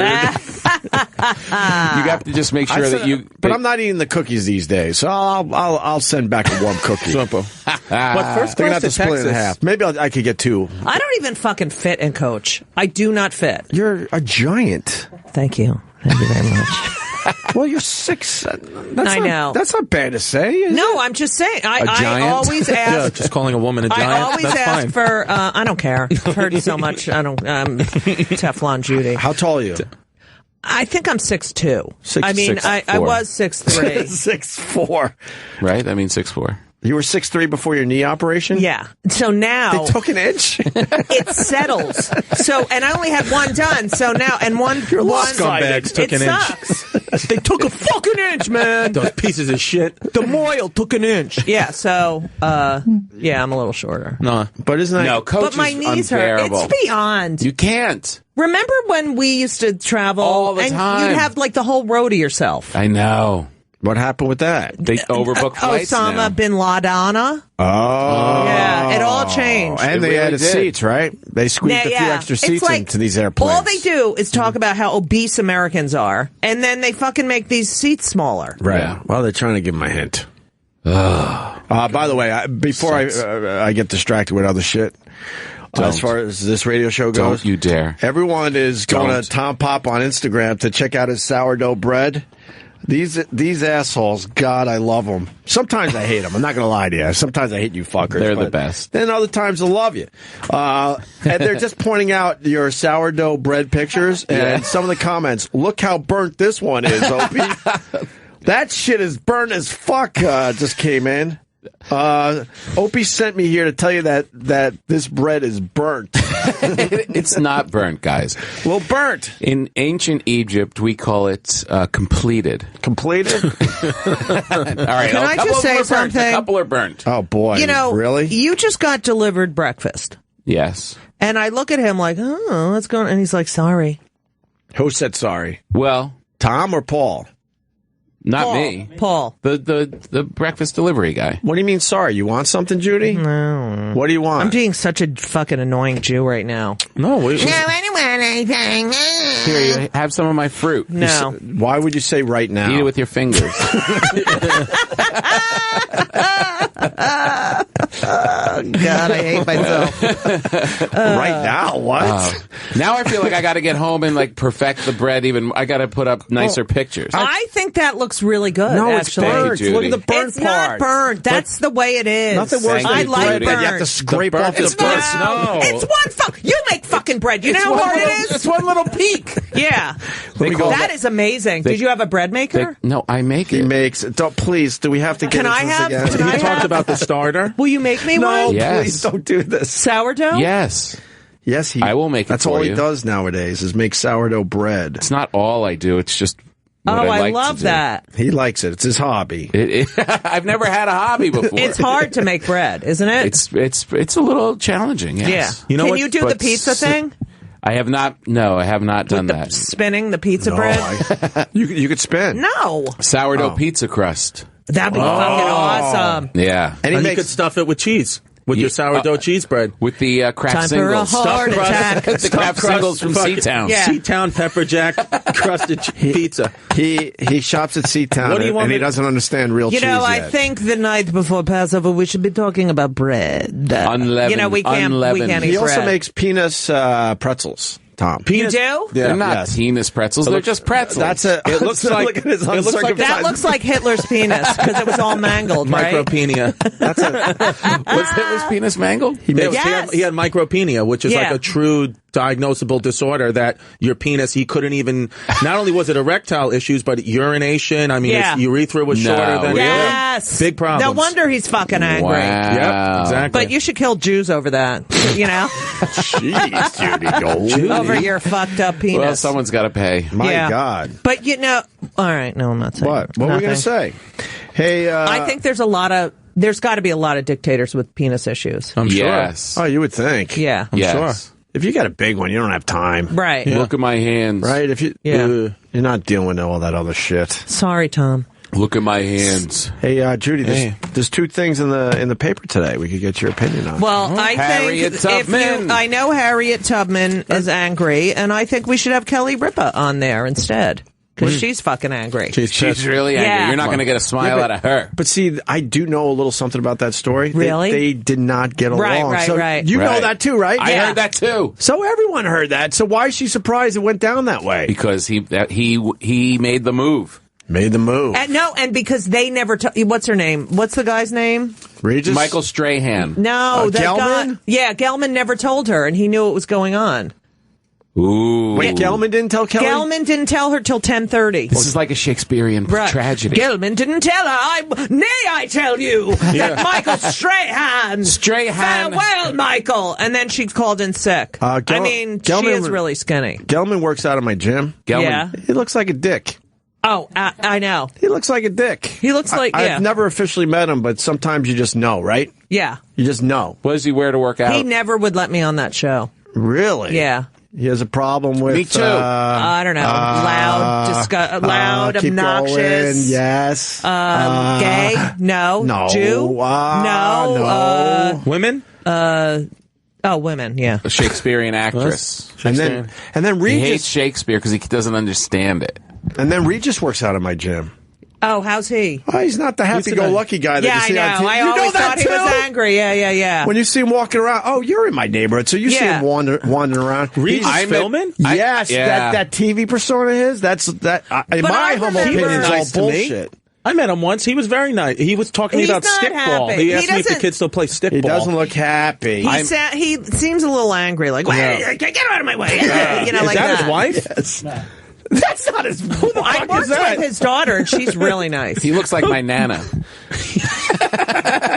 Regis, Chris Distefano just saw a picture. Regis is literally with a lady that could be 110, and he goes, "Is that his wife?" That's Harriet Tubman. That lady looks. I thought it was his wife because Regis is old as fuck. No, his wife is attractive. His wife is a redhead. Oh my God, he's so fucking old. She would do the show with him and fill in. Yeah. When Kathy nice Lee was out.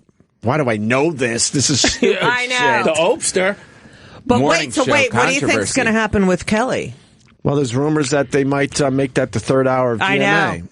So this might be a bigger issue than what do you mean? Just being mad that she found out Strahan is leaving and no one told her. They're going to make it a... There's a rumor that they might just say, fuck that, and let's extend GMA. Right.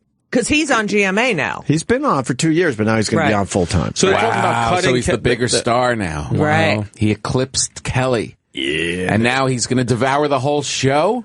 Do you think she'll eat now or no?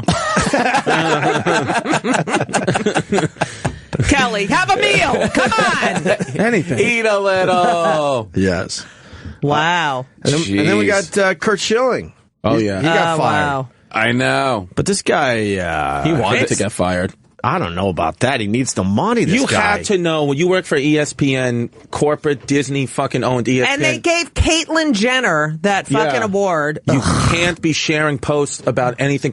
I think that, he has no money. He's bankrupt, even though he made like $40 million over, or more. How does that happen? He invested his money in bullshit. But how do you, at least say... I got the answer. What? He made a shitload playing baseball, and then he went all in with a gaming company. Actually, a game that was supposed to be like, help me out. I don't know. What was the big game? Why are you slapping me? It was help me out. Tetris. It was Tetris. Yeah. No, it wasn't. Candy Crush. Candy Crush. But it wasn't Candy Crush. Angry Birds. He went in Salty Snack Crush. And it flopped. What was it again, It Travis? was supposed to be like Warcraft. Thank you. That's exactly and what I was it trying to completely remember. bombed, right? It was a complete and utter disaster, but he went all in, thinking I'll turn my $40 million or whatever he invested into hundreds of millions. But if you have $40 million, so dumb. Don't you take half of 20. it? And leave it say, alone? all right, I'm just putting this there in case Yeah, of course. He did not do that. And then we went through ridiculous. it. Then he had to sell everything. He was even selling his DVD collection. Yeah, the bloody sock he sold. Well, that's at least impressive. We went through all the stuff he actually was selling to try to get some money. It was insane. It was very depressing. Sad. It was like an old iron, and I'm trying to remember the whole list again. But wait, he had the bloody sock from his game. Yeah. Yeah. So he just... People want that shit. Yeah, it's sports memorabilia. People want. I'm telling you. I know. It's like I got offered $250 for socks and boxers. There's people who have weird shit. I swear to you, I have. I just the other day, I got all these. I gave Colin a pair of really gross underpants of mine for a friend of his. Yeah, for a friend. Why? Yeah, he says, can you give me this guy? He loves you. Just like your worst, oldest pair of underpants. They want it. All right, fine. People want clean or used for free. You used underpants. No, I mean, did you have to run around in them all day before you gave them to Colin? Oh no, they were clean, but they were like that's the thing, though, right? Judy? He wanted period gross underwear. Ooh. Isn't that disgusting? Wait, this guy did it? Yeah, and you did it? No, I just gave him an old pair that I wasn't going to wear anymore. Thongs or? Do I wear a thong? I don't know.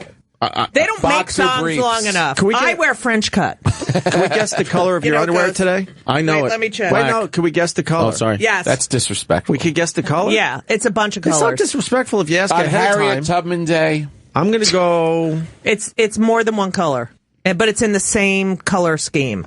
I'm going to go... What? Don't do this? No, you're wrong. It's green and I was going to go green. A lot of greens. Really? Yes. You say green? You look like what do you say, You Chris? look like a green broad. I say it's I would say it's red, like a raspberry color towards that. Yeah.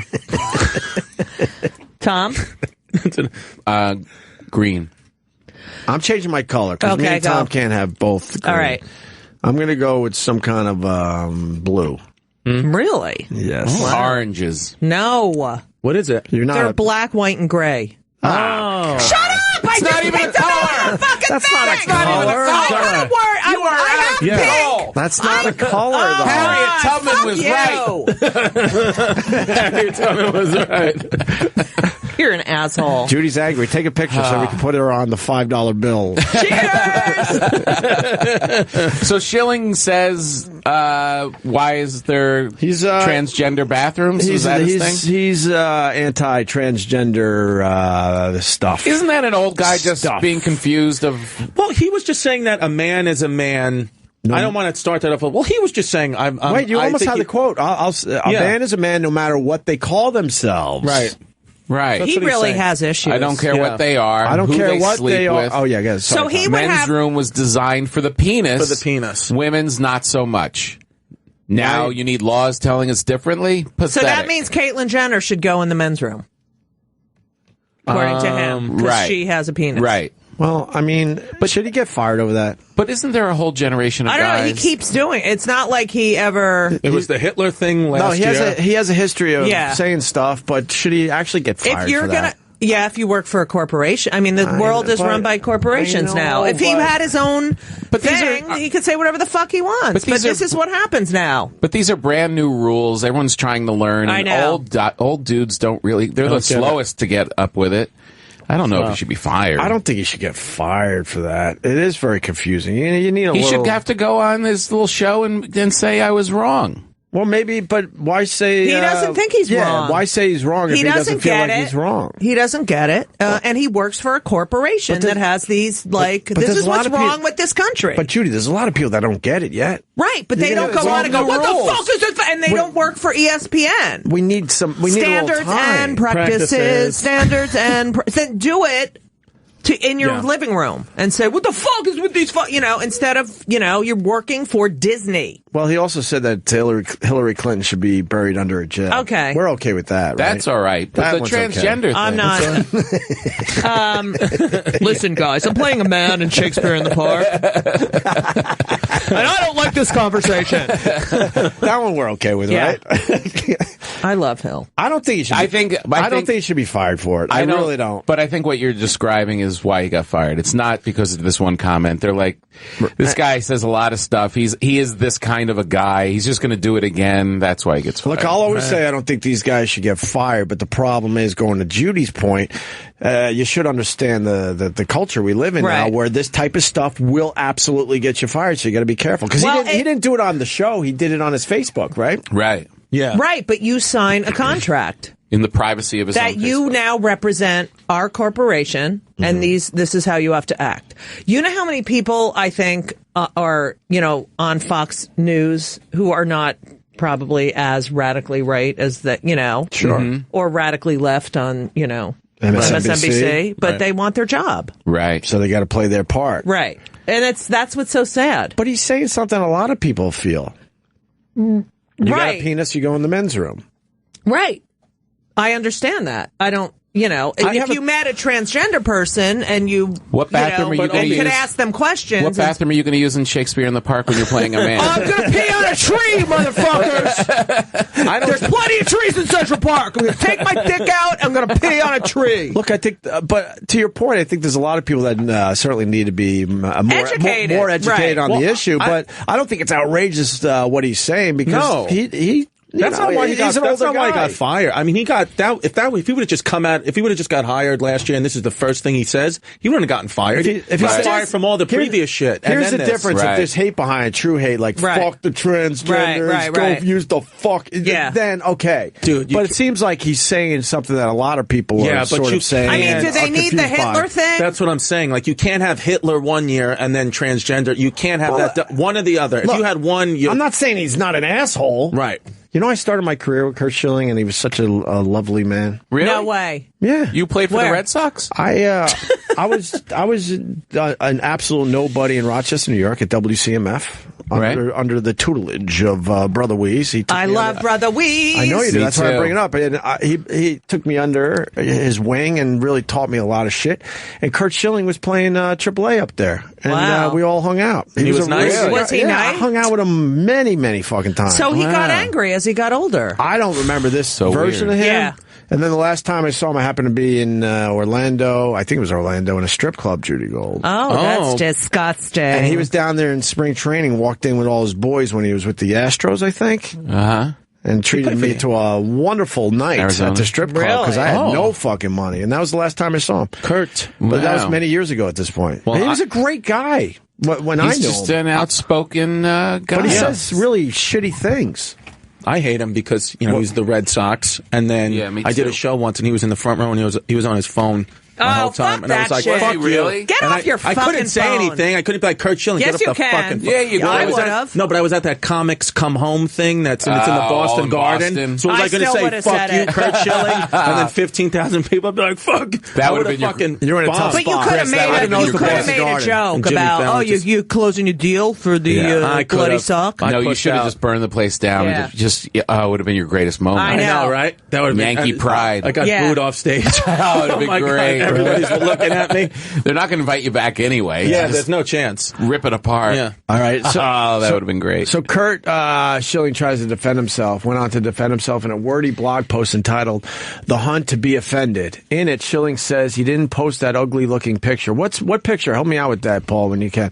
But made a comment about the basic functionality of men's and women's restrooms, period. You got to see this picture. I do not care what color you are, what race, what sex, who you sleep with, what you wear, he wrote. I don't care, and I never have. I have opinions, but they're just that, opinions. And opinions are like buttholes. Everyone has one, and they usually stink. Did he say that? Not mine. Say that? Yes, he really did. Oh, God. He is brilliant. He is brilliant. You should be fired for that. Yeah. He's not going to be... buttholes. Everyone has one. He's not going to be doing Shakespeare in the Park anytime soon. I don't think Torso Man has a butthole. Does Torso Man have a butthole? No. Who's Torso Man? That guy remember the guy, like 10 years, was it? 10 or 15 years? He used to be on the subway, and he It was his torso on a skateboard. Oh, one of those guys. Yeah. He has to have a butthole, though. Yeah, he has a butthole. He's got to have a butthole. He doesn't have legs. He didn't have a butt. No, I think his mouth doubled as his butthole. Oh, wow. Yeah. He's in Shakespeare in the Park this summer. Oh, that's fantastic. Yeah.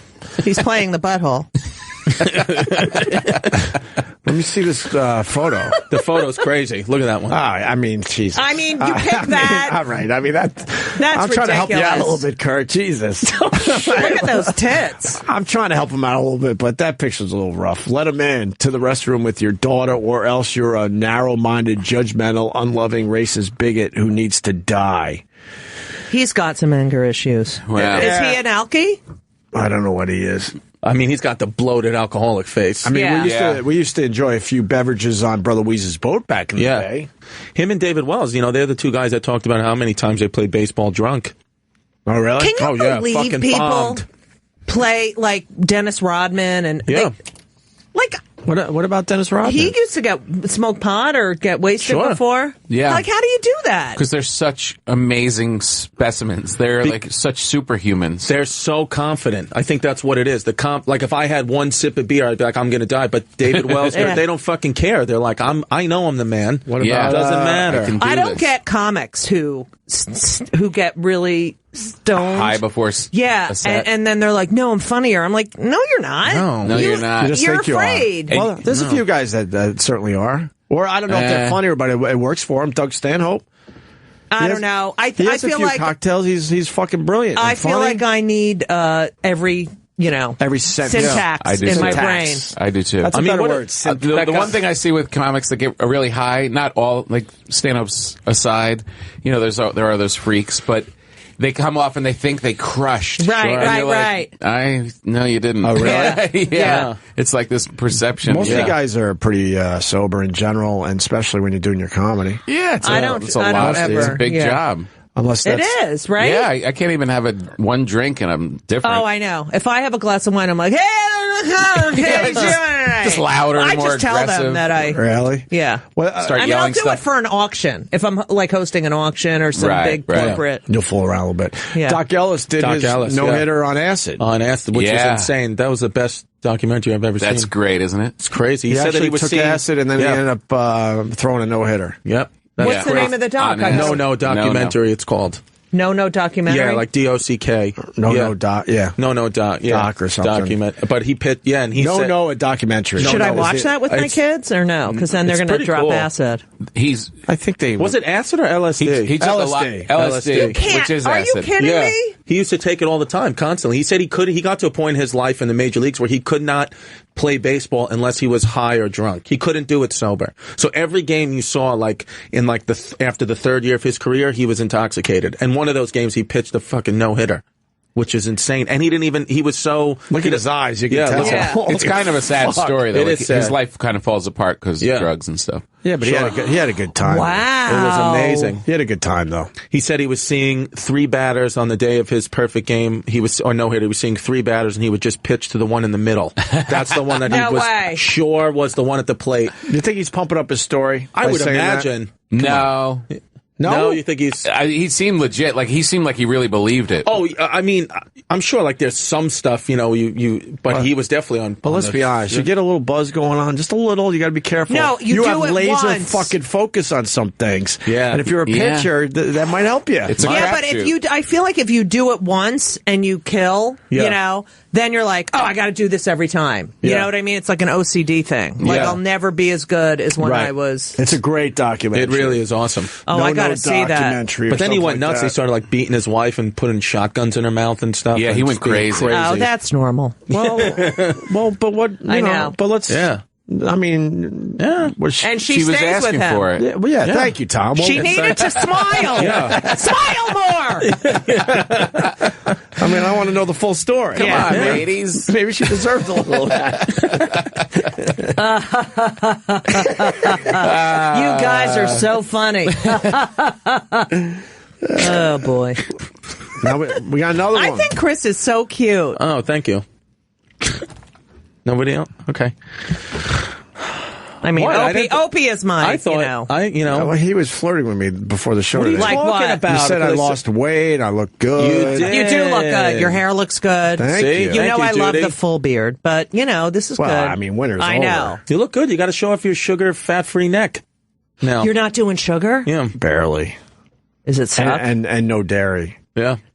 Coconut. I feel completely different. You do? Like how? I don't know. I don't know what that dairy does. Does it bloat you? It's the worst. That's what I weird. feel like. I feel bloated. Dairy is made. Shouldn't have it.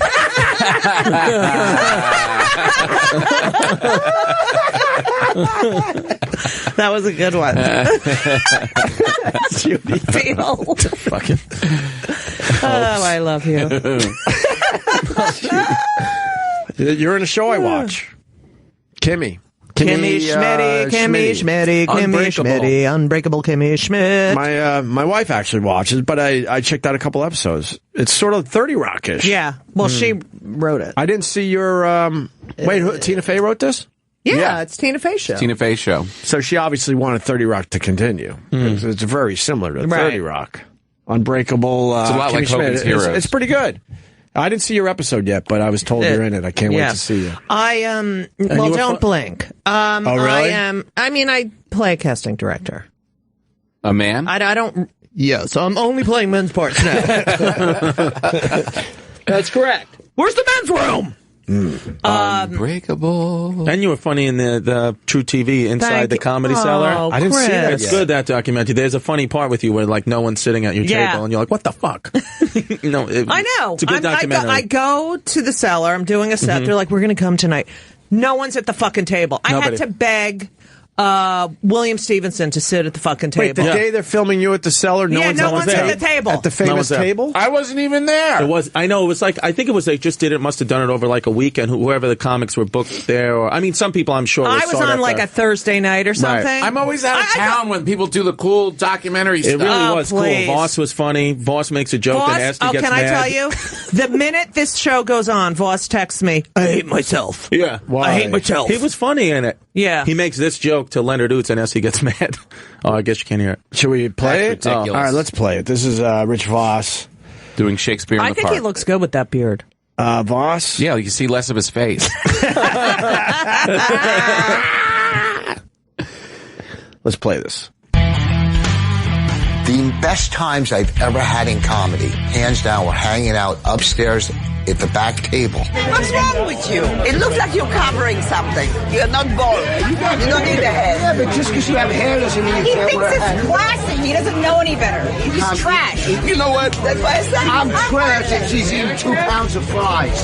Comedy Cellar table is, it wasn't that a joke. lot of people think that's where the real comedy happens. Leonard. Place where you feel at home because it's a bunch of other comedians. The almond is the lobster of the nuts, you understand? It's a sophisticated almond nut. is not a good nut just by itself. I like an But almond. it's no peanut. Chocolate-covered almond, candied almond. Dan Adams. I know. Heathen, you don't like a nice almond? You got some balls rejecting an almond. Speaking of balls, mine have been stuck to my legs. Now, when's this heat wave going to end? Look how skinny he is. Yeah. Nick DiPaolo was annoyed that he couldn't find his seat to hang out one night, I can't stand the summertime. and he barked at my father that the comedians needed a place to sit. I go, Manny, can you reserve a table for the comedians? Or isn't there a place for a green room anywhere? Next night I come in, I see that table open. I look, there's a little sign, reserved for the comedians. It feels like this secret club that you're in. Where was the joke? Why aren't I in this? What the fuck? That wasn't the joke you were talking about. He's made a joke about Leonard Oots, who's heavy, taking up 2 seats. Yeah, and there was a joke, and Esti was like, I'm a little concerned about Leonard. He's got a. I'm concerned that I'm not in this. You're not in this, Tom? Wait, no, you would have been, but I think you probably just weren't there. If we could get you away from the kitchen, maybe we make get you on the. You have to admit, lived there for 15 straight years. How can you have a documentary without me in it? There is the comics table, and then there's the I'm really cool. I'm going to sit over here with my famous friends table. Yeah, sure. That's where I am mostly. But still, now they're featured that. Well, they're renovating the Comedy Cellar. There's going to be no more table. It's going to be like a booth now. No way. It's not true. Oh, you heard? You heard? Different? I was there last night surveying the whole problem with Noam, the owner, because they're going to keep a table. They got to keep the table. They got to keep that table. They're going to actually make it a little bigger. Yeah. Really? Oh, really? Yeah. Oh, that's good. Wait, but what about the rest of the place? The bar, like in the back, it's an L. That part's coming out. Mm-hmm. The L part? Yeah, that's coming out. That's where the table will be. Right. And oh, cool! They're expanding the kitchen so they can have like steak and all this other stuff.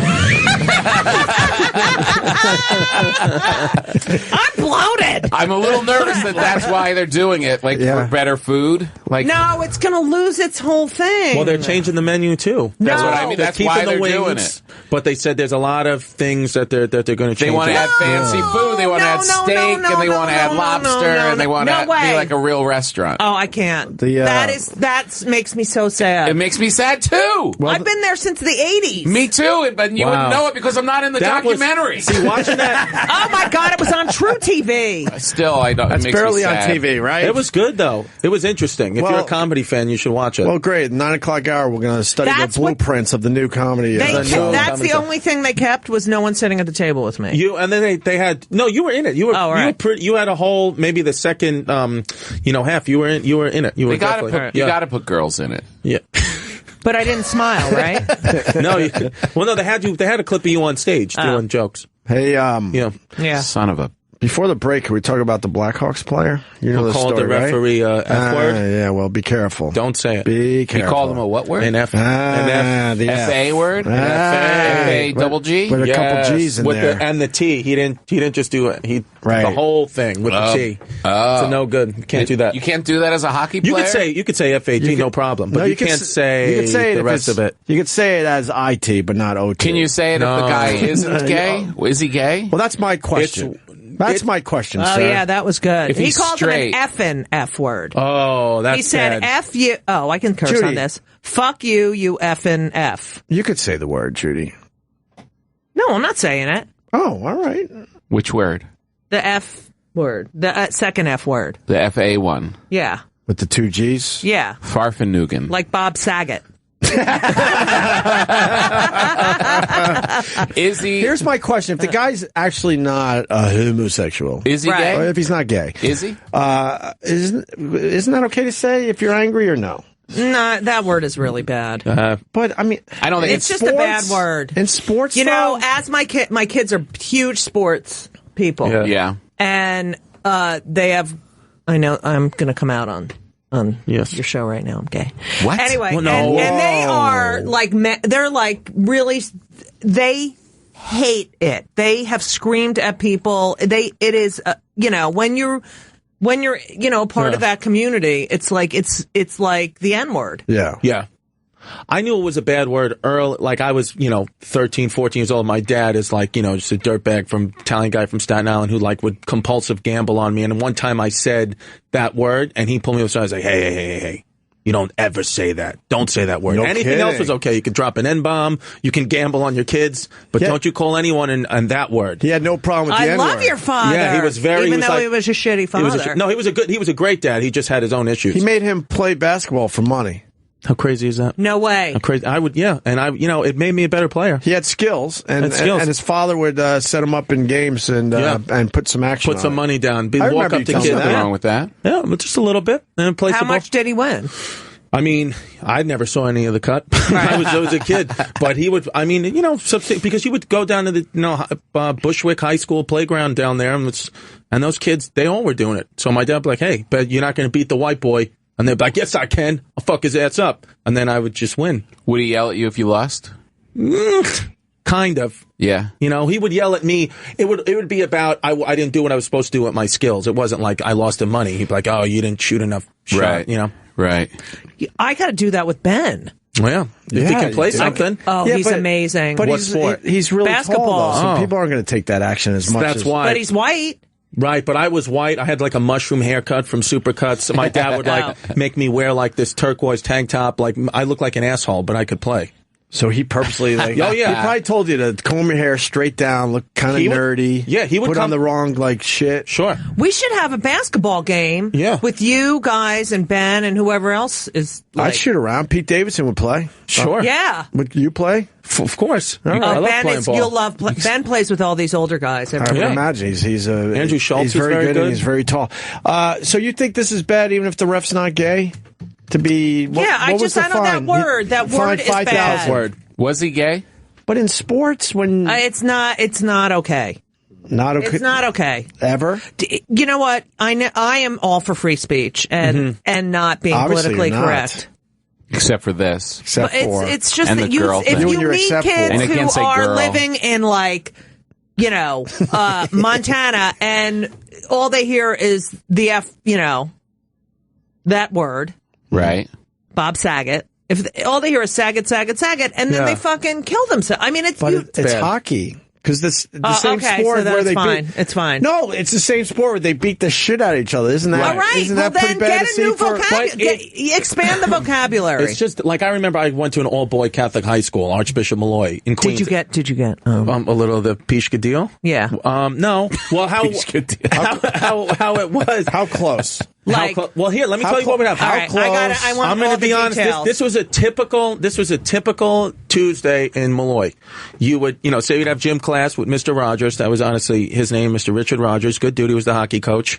And, say it was coming in and, John Musan or Chris Cavuto would. Don't use real names if you're about to talk about some acts that almost happened. No. It wasn't like that. No, it's like you would come into the locker room and they'd be like, Distefano's here. Let me see your dick, you fag. And then, or like Catholic school. Yeah, I would say, Chris, Cavuto, pull your dick, you fag. And if you didn't, it was like, balls. We knew you weren't gay. But if you were like, no, I'm not cool with that, we'd be like, this fucking guy, what a homo. And then maybe say the slur word, because it was gayer for you. If you didn't pull out your penis and jiggle your balls around, you were gay. But if you did it, we understood that you were going to have a wife and kids and be a fireman. That's how everyone grew up. But what if you had a small piece or one that wasn't developed yet? You had micropenia. What if you were Hitler? If you didn't have any? Yeah. Right. You had to play ball. You had the option to just pull out your nutsack, which plenty of people did. I played a lot of sports in high school, man. Did you ever do that? I was not a fan of getting naked in the locker room. You never. No, I did. You had to, but it was like you didn't teabag anyone. These fucking guys, man, they developed early. Jeez, sure. I played basketball, right. You can only imagine. Yeah. Well, it would without getting racial, but I mean, come on. The fact is. Sure. They teabagged the guy. They teabagged a guy on my football team who was like the equipment guy, who was like a little slow, and then the upperclassmen teabagged him. Really? And it was a big thing. Yeah, there wasn't a lot of ball whipping out. And this really stood out, and the guys got suspended. They got upset? Stuff. Yeah. See, no, it wasn't not the team. I mean, the guy's slow though. That's a whole nother issue. That's right. The equipment guy. You're teabagging the equipment guy that's a little slow. He doesn't understand how much fun it can be. Right. If you teabag someone who did well on their SATs, that's a whole different. Right. Sure. No, you had to pull out your genitals where I went to school, or else it was like you had to do it. All right. I know it sounds weird, but can you do that right now? It was a different. Well, sure. You want to see a little HPV? But it is really an interesting thing. Like when I later on ran into friends from high school, this one guy who was gay, and everybody was just calling each other names or whatever, and no one really meant it as a thing. Like no one ever meant like you are really homosexual or you are really retarded or whatever it was. Right. People were just saying stuff. But when you talk to him as an adult, he was hearing it that way. Right. He's still in that time when everyone was saying it. For him, see us three, because we're relatively the same age. We were brought up with that word, not with no every word, every single word. Well, that one especially. I mean, when we threw it around, there wasn't any hate behind it. No, but for the people who were possibly gay, they were hearing it that way, even though we weren't aware of it. I was in the band, and we used to call ourselves Band Fs, just F Bob Sag. Band sag. Right. Band fags. Really? Yeah, that's what we would say. Right. You know? And it was innocent. And when you said queer, it was like weird. That is so weird. Yeah. Right. Isn't queer acceptable now? Yeah, well now like that wasn't for a while, right? Right. So you couldn't say queer. And I would be like, if someone did something really sappy or, you'd say, oh my God, you're so queer. Right. But yeah, now these millennials, I'm like, oh, are you gay? I'm queer. Just fucking, you don't change the name, okay? You don't get to change the fucking name. Right. All right. Can we hear Andrew Shaw of the Chicago Blackhawks? It's inaudible. It's inaudible. You can read his lips. It's perfect. Yeah, the lips are good. Yeah. All right. Let me just read his lips. He should have a show with Kurt Schilling. Oh boy. Yeah. But is he Canadian? No Maybe doubt. he was saying a boot. Fuck you, a boot. Fuck you, a boot. maybe it was his Canadian accent. Fuck you, you fucking a boot. You fucking a boot. I was a boot to call you a fagoot. But this story isn't saying that anything happened to him. It's just saying he did it, right? I'm still a little old school because if the ref isn't, I mean, it's bad. It's Well, did the ref obviously hear not it's not the greatest thing to say, obviously. But yeah. Well, is the referee suspending him because he heard it or because this was caught on live television? Blackhawks players suspended one game and fined $5,000 for calling a referee. Right, but I understand Bob that. But is it because the referee? Is it because the referee got upset? Or is it because they had the camera on him in the penalty box, and America and Canada just saw someone say that word, and the NHL was like, we have to step in and do something? Or was the referee offended by it and said to the NHL, "Good question. I heard that word," because there's a we'll see. That's a fucking question. I mean, the ref still takes it in the ass, though. But it's a strong question. But it's a strong question. That's strong. I'm not as dumb as I look. Thanks, Judy. Well, I mean, emotions got the best of me. I'll never use that word again. That's for sure. That's not the type of guy I am. That's a lie, though. It doesn't mean you're a horrendous person because you threw that word out in a fit of passion. He will use the word again. Of course. But it's a big corporation, once again, going back to the Kurt Schilling thing. It's the NHL, so maybe the NHL's like, oh my God, we can't have this. Well, his team, too. His team. Right. The team is probably like, listen. They're hockey players. They don't give a fuck. And also, it's like, how can you judge like a person? You're asking them to play this game, which is insanely violent. You have to get to a mindset where your aggression is at 1,000. But then if you say something like that and you spit out a word, you're going to get in trouble. Right. I think that's a little hard. Yeah, well, that's where the hypocrisy is. True. Because this is the same sport that still allows fighting, and thank God, because I mean, you're a huge Islanders fan. I should be a huge Islanders fan. Fucking lost last night. Instead of going to bed after the second period like a fucking The refs were horrible last night. Bob Saget. Yeah. All right. Like a Bob fucking Saget. Bob Saget. Like a Bob Saget. I didn't see the third period, and I didn't see the 2-1 loss. But thank God you didn't. The refs were probably sucking each other's dicks because they missed every call. Or teabagging. But it's a violent fucking sport, so that's where the hypocrisy. The words are bothersome, but the fights, which I hope they never get rid of. Right. And I have a young son that I will bring to games, and I have no problem if he sees the fighting, but that's still acceptable. Yeah, it doesn't. I've gone to games with Henry, and it doesn't match up. But I don't get. Violence. Do they decide the fights before, or they go? I mean, there's guys that are fighters that know they're going after that guy before the game starts. Yeah, because you just fucked with our star player. The star player, in most cases, isn't going to fight. So then it used to be each team had enforcers for real. Like a guy that couldn't play hockey at all. He would just go out there. They literally had guys that could barely skate. Yeah. Not barely, but they were compared to the rest of the players, their skills were a lot lower, and their whole job was to be an enforcer. Sure. A goon and just beat the shit out of people. That's so stupid. Oh God, it's hockey. It's awesome. You're into sports. I know, but I just whenever they fight, I'm like, all right, enough. The old days, it was bench clearing balls. Oh, I know. It was crazy. And blood all over the ice. Yes. Well, in the playoffs, you're not going to see anybody fight probably because they don't want to get the penalty. Right. Yeah. It's too important. Yeah. But they still beat. But they all act like, oh my God, what are you doing? You know what I mean? Yeah. Wait a minute, what's going on here? Every time. But I mean, it's almost a part of the sport where they're not even really mad at each other. It's pushed. They're just fighting. It seems exhausting after every stoppage of play. Just get the fucking puck in the thing and shut the fuck up. There's so much pushing and shoving after every win. It's annoying. I heard Bob Saget loves hockey. He really does. Oh yeah. Hey, we got a pro hockey ref. He said he spent 10 years as a pro hockey ref. Oh wow. He said this is nothing. Jason in Ohio.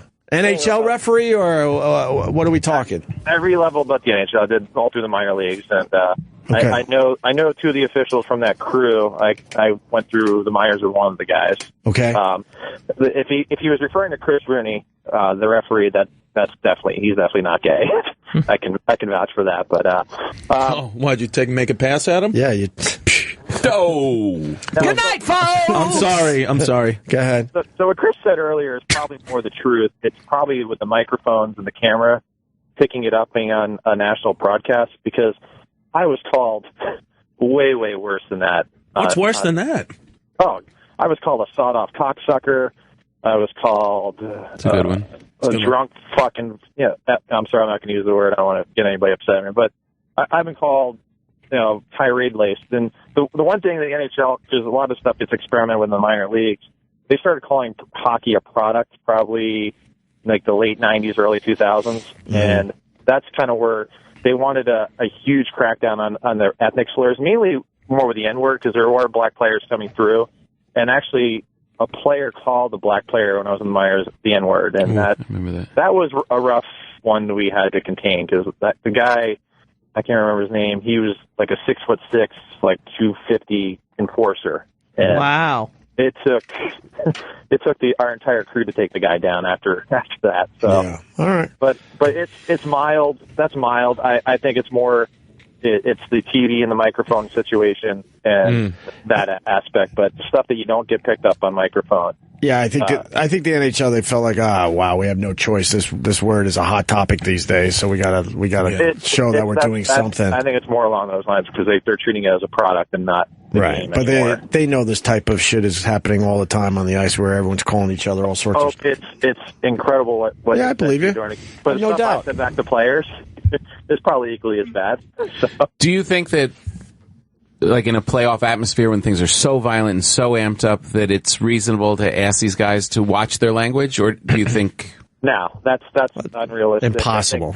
Yeah. Well, when you're in that it's like they're in war, you know what I mean? I mean, they're really fighting for their life. How many parents are mad at their kids and they say shit that they can't believe to their kid when they're so fucking angry? Sure. Yeah. Yeah, it's tough. Too. I mean, I've called my kids Bob Saget's.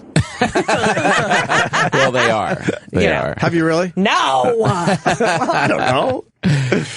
All right. Well, Jason, thanks for the insight on that. Yeah, Anytime, guys. That was cool. I have no doubt what you say is the truth. We got to take a break. What? I can't believe it. It's like we never get to talk. Ilana Glazer's here from Broad City. I love her. She's my favorite. I love her. You love her? I love Yes, her more. I do. I love her more. She's I've never really met her, great. but I love her She's show. right outside that door waiting for us, but we have to take a quick break before I'm that. nervous. Who needs a big plug? Oh, Tom please. Papa, governors. Please, for the love of... Judy Gold is Shakespeare in the I'm going to be at park. Governor's Friday and Saturday. And you need the help because it's Passover. Passover. Right. Are you going to read out of the Haggadah for good night, folks? I'm no Saget. What is the The Haggadah is what you read during Passover. It's the story of Passover. I thought it was a The Haggadah! It sounds like a delicious I will not be doing that. Yes, now I will be getting a ton of anti-Semitic tweets. I'm Yeah. going to get the Kurt Schilling Hitler meme. Do you right have to out. talk about being Jewish? I want to put that on some of Tom Papa's sourdough bread. That sounds Yeah. You guys want to talk more about bread? No, Did somebody say they want to talk more please, about bread? please. It looks delicious, Tom. I'm telling Governors, you right now. Levittown, Friday and Saturday. Tom Papa, Chris Distefano is at Carmine's Comedy Club in Poughkeepsie tomorrow and Carmine's. Saturday. Yep. That's why you're blowing me off for Poughkeepsie? No, I had a college gig that got canceled, and then we filled it in with Oh, the Poughkeepsie. truth comes out. I apologize. I don't have Jimmy for the first showdown in Austin, What? so I was going to lean on Chris, and then Chris blows me off. Well, he's got to go to Poughkeepsie. Well, he's a Saget. No, I had a college show. He has and a it gig got with Bob canceled, and then I had Saget. to- I'm sorry. His dad's making him play for money. Yeah. We got a good lineup, though, for the Moon Tower Festival. We're doing 2 shows, 2 radio shows tomorrow and Saturday, special times in the afternoon. All right? That's going to be good. Keep listening to this channel for details. I'll make it that easy. Judy Gold, Shakespeare in the Park, and the Opie Radio Podcast. This week, Andrew Dice Clay. Oh, I've heard of him. Anderson Cooper. Oh, I've heard of him. Super duper. Dice didn't know Cooper was Friends with Bob Saget. Was a Friends with Bob Saget. Super duper. So that He didn't? No, it was a great moment, actually. Then we got a man with a bionic penis. Subscribe and review on iTunes, the Opie Radio Podcast. I have a bionic vagina. Do you really? Yeah, it's bionic. It's tiny. We know that. I know. She's a giant with a small vagina. Well, no, just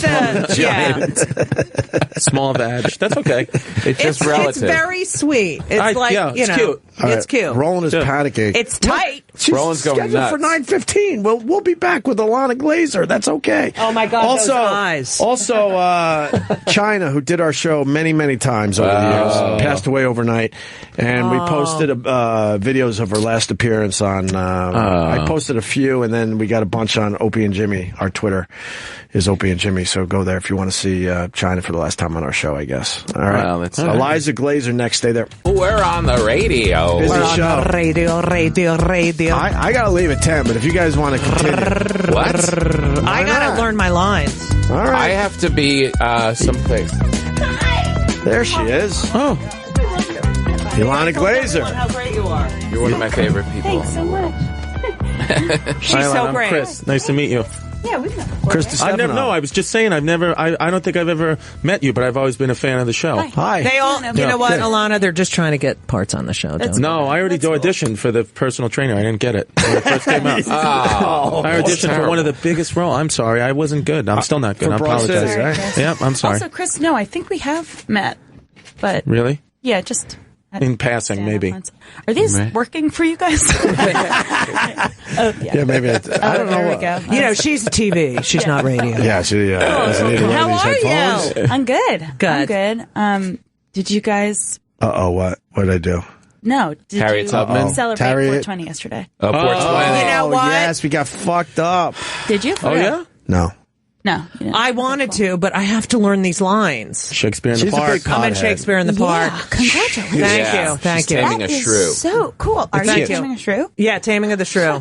He's going to tame it. Yeah, and Opie was playing okay. a dude. Can I tell you when I said that? And Tom's like, "Oh my God, that's awesome!" And Opie's like, "Well, what do you mean? Like you're gonna just in the park, like under a tree? You're gonna like?" Can I explain? Yeah, I do. No, I haven't. But I do loops in Central Park on my bike. And there's also the ghetto version of Shakespeare in the Park where they just kind of find a tree and they do it under a tree. Yeah, on a Yeah, that's what he thought I was doing. So I thought it was that. And, I mean, it looks really impressive. They got the costumes and everything. But there's only like 20, 25 people around him, and I swear for a second I thought That's funny. That's sad. I haven't seen that. it's pretty funny. They also have the yoga. You know, people doing yoga. What's wrong with yoga? There's a lot of things in the park. No, mean in there's the like a lot park, and then there's like some guy like fuck yeah, and they're doing like no, yoga. That's the training, the boot training guys. Oh yeah, Oh, Barry's boot camp? The boot camp guys. Yeah. They scream at you. Yeah. While you're in the park. And then there's that's a what you're group like paying for. Yeah. Did you celebrate 420? I did. Are you big Yeah. shit pothead? Yeah. Big, like every day? Yeah. Did you do Every something day. special for yesterday? Like, was it increased or? Yeah, it was increased. Yeah. It was increased. I'm just like wondering because I also was on red eye. Really? So then I fly in and I was like, okay, now I have to celebrate the only holiday that I observe, and it was just a sort of a floaty, dreamy day. That's nice. I started But it's dipping into some smelling edibles. Wow. I have edibles. After many years. A little Yes. bit. Not crazy, but I enjoy them. I don't even Well, too much for me. The edible. Really? Yeah, I think it's cool when people do because you're just like you're committing to chilling. Well, no. Right. I mean, I get the chocolate bars every once in a while, and then, I'm taking I have a piece here, a bonbons. piece there. I'm not doing the whole fucking bar. A friend of mine makes the best brownies, but I know exactly how much to take. How much? Take a half a brownie. But how big's the brownie? It's like a regular big, size brownie? And, like, when But do then you I do have it? bonbons. I have all this stuff. Bonbons? Yeah. What about? Don't you miss the smoking? Don't you miss the? Yeah, I do. I also, have my one. But the latest thing is cereal, right? Edible cereal. Oh my god, I don't know. Really? Somebody I'm was really telling not- me recently. Wow. Two different people were telling me cereal. What's the difference between the I don't smoke really. But I So don't what's the difference between the edibles and the smoke? Like Is the what, edibles you- healthier? The You don't know how it's going to affect you. Yeah. And It's got less it control. stays, Yeah. and Which it doesn't start for an hour. Me too. So you're like, what the Wow. fuck? Did you know the rabbi, the major rabbi said that pot is kosher for Passover? no, And that's people are putting it on their amazing. Seder plate. That's This is true? I swear to God. Are you kidding? Yesterday. That's fucking I awesome. sent it to my son. He goes, I already read that article. I mean, you never fucking read anything. I can't believe it. I already read that article. The major rabbi, that's what the top rabbi's called? They said it's kosher who for is that? Passover. Somebody's I didn't just know that. posted I don't know, some Jew. See, the problem with edibles is you have to wait the 75 minutes and you don't feel anything at You don't first, know. and you're like, all right, this ain't working, so I should get know, more, I and then you know. fuck up your whole I buzz. don't like Fuck. them. Here it is, Fruity I'm saying- Pebbles edibles. Nice. Anarchy edibles. Anarchy edibles. Okay, you guys, then, so it's like 4:20 yesterday. I land. I'm like so tired, whatever. Then I get high, and then I go to the dermatologist and get this mole removed. Yeah, what is that? I was going to ask you about the How come Band-Aid. they got It was a it? little mole. How come he removed it? It just was like changing, and I was like, get out of here. It, like, I am changing. I was just like, get out of here. But like, I get high, and then I didn't realize what the experience was going to be, Right. and I was like, Oh, no. she like shot some numbing shit into my neck, Yeah. and then the rest of it, I guess she like scraped it, but like I didn't feel Yeah. it, and I was like, Yeah. and then it kills, and then it's burning, and I'm Right. like, it's like I'm seeing like a little like skin smoke. Right. Off of my Yeah, face. yeah. I was like, How big was this mole? Yeah. imagine Do you have a stitch? Sounds Do you have any enormous. stitches? No, she just like burnt it shut. The It was neck is small. bad. Is that your first it's mole? painful. The first one? The first mole I've gotten removed. I guess. I'm all about I have mole other removal. Beauty marks. I call them beauty marks. Yeah, that's what we call them. I'm up to at least 10 or 12 I've got. Really? Removed? You just... Yeah, just because feel my look at his jawline, skin. my I know. neck. I was going to say, Really? look at you. Well, He's the problem so is, though, white. then when I get So white. a little color in the summer, Yeah. then I got white dots where the moles Right, used to right, be. right. Shit.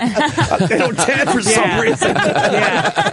That's the only downside to getting those moles removed. Right. But you don't want to be high getting your mole removed. No. That's No, it weird. was so stupid. Yeah. I was like, Did you what? tell the doctor you're stoned? No, this is a like icy office. Oh, an yeah. office of icy women who Right. I worship. I go in Right. there and I'm like, these queens that run Right. this incredible office there. And I just was like, oh, you are such a fucking idiot. I was saying to myself. But it was cool. Yeah. But I wanted to tell you guys. When are you going to get stoned today? Maybe she's Like, do you stoned right plan it now. out? Do you plan it out? It like depends on the day, but I had like Right. a pretty big day, and I just like it was like Too much a lot yesterday? I really observed, you know. Right. So Yeah. I think tonight like little 9. later. I have a thing until Right. 8:30, so like Can you act 8:30 high? 4. Can you act high? No. Right. Oh, Yeah, God, right? No, Yeah. terrible. Right. I'm like, what level of reality are we engaging? I like, That means she's tried, though. yeah, yes. That answer means she So- tried and it's so realized, bad. I can't do It's this. so scary. Do you You remember eat the edibles time you and tried to act while high? One time was during the web series version of Broad City, City, yeah. and I was literally like, I was like, why is the camera here? Right. Straight up on camera. And it was like, we both did. And she was like, huh? What? Are you for real? And I like smoke more, you know? And she's, yeah. Yeah, it doesn't I gotta work. say, I like that Broad City. But Yeah, I only it's see, great. I see it here and there. My wife watches it a lot. And- Everyone loves that and show. I'll, So but I'll start Thanks, checking it out and go, guys. man, this is a really good show. Last Thanks. night I was watching with you guys on the airplane. Thank talking you. about baby penises. Can you believe? Well, we had all Abby those. didn't know. Really? Abby didn't know. Right, the baby penises and sucking on Did the you know? blood. And yeah, we Yeah. did the story of the guy that was giving Yeah. babies herpes. Right. Yeah. So fucked up. Why? They don't all do that. They don't all do that, but why do any of them do it? Because they're fucking mental. They're mental. Mental. That And is they're- mental. They're talking to themselves about keeping the culture up, and Right. it's like, and they're like, we got to do it. We Right. got to suck these baby dicks. Right. It's like you're nuts. Mm-hmm. You're Right. fucking nuts. No There's- pun intended. You're nuts. Good one, Judy. With the dick. 4-3. Good What? one, too. There's But some they shit- don't drop. Just All let right. it go. But Let don't it they go. take the piece in their mouth? Because you guys I were don't sort know, of having it's fun with so- that last night on Broad. I just trying to show you I watched the show. I appreciate But it was a I good topic, appreciate too, it. last night. Yeah. I like the show. But it's, Thanks. they Thank get you, Chris. circumcised and then I don't know, have the proper, who's the guy? What's the moil. The moil. Thank you. Yeah. But they don't. Our moil didn't do that. Good. I mean, they just But for snip it infection, and they suck on it to get some of the blood It's out. ridiculous. And then they roll the piece that they It's just cut beyond- off that in their is mouth. beyond. Is that Comedy true? Central was scared too. Like they're scared of those like higher up Jews, and we were like, we're Jews. We got this. We got this.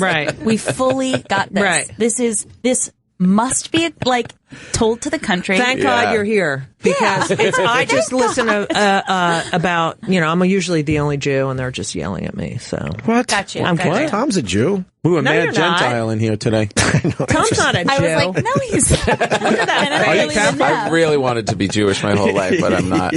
Really? All my girlfriends were Jewish. I lived in a Jewish town, and I feel like I wanted to be a part of it so bad. Compared to you, I was like, Italians and Jews, we're the same, right?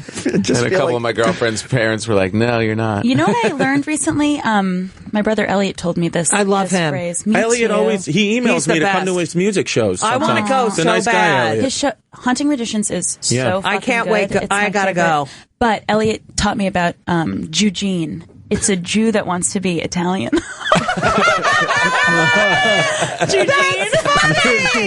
That's funny. I'm the opposite. Yeah. There's a lot of them. Dice is a Jew. Opposite. You know who's a Jew, Gene? Voss. Rich Voss is such a Jew, Gene. He wants to be Italian. Yeah. I don't know, though. Now he's all Jewy, but it's like a masculinity, I think, that Jewish dudes can like almost see themselves embodying or something. Dice is a good example. Yeah, Dice is such a Jew Gene. So emasculating. He's a Jew Gene. Yeah. Dice should be the king of the Jew genes. Right, exactly. Right? Yes. Yeah. Dice. We know him. We know him well. He's a Jew. Major Jew gene. You didn't know that? You did not know that? The King Jew Gene. Yes. Yeah. Holy shit. You know what? Jew Gene. Holy shit. Oh my Dice. God. You can just, if you need to know any Jews, just email me. Wow. Perfect definition. You know, Alana went to the same camp. No, Abby. Abby did. Oh, I was kidding. See you later, Judy. Nice try, Judy. You want to still tell the story? No, but tell it, for real. No. What did Abby do? You're such an asshole. There's a connection. It's all right. Jewish camp stuff is fun.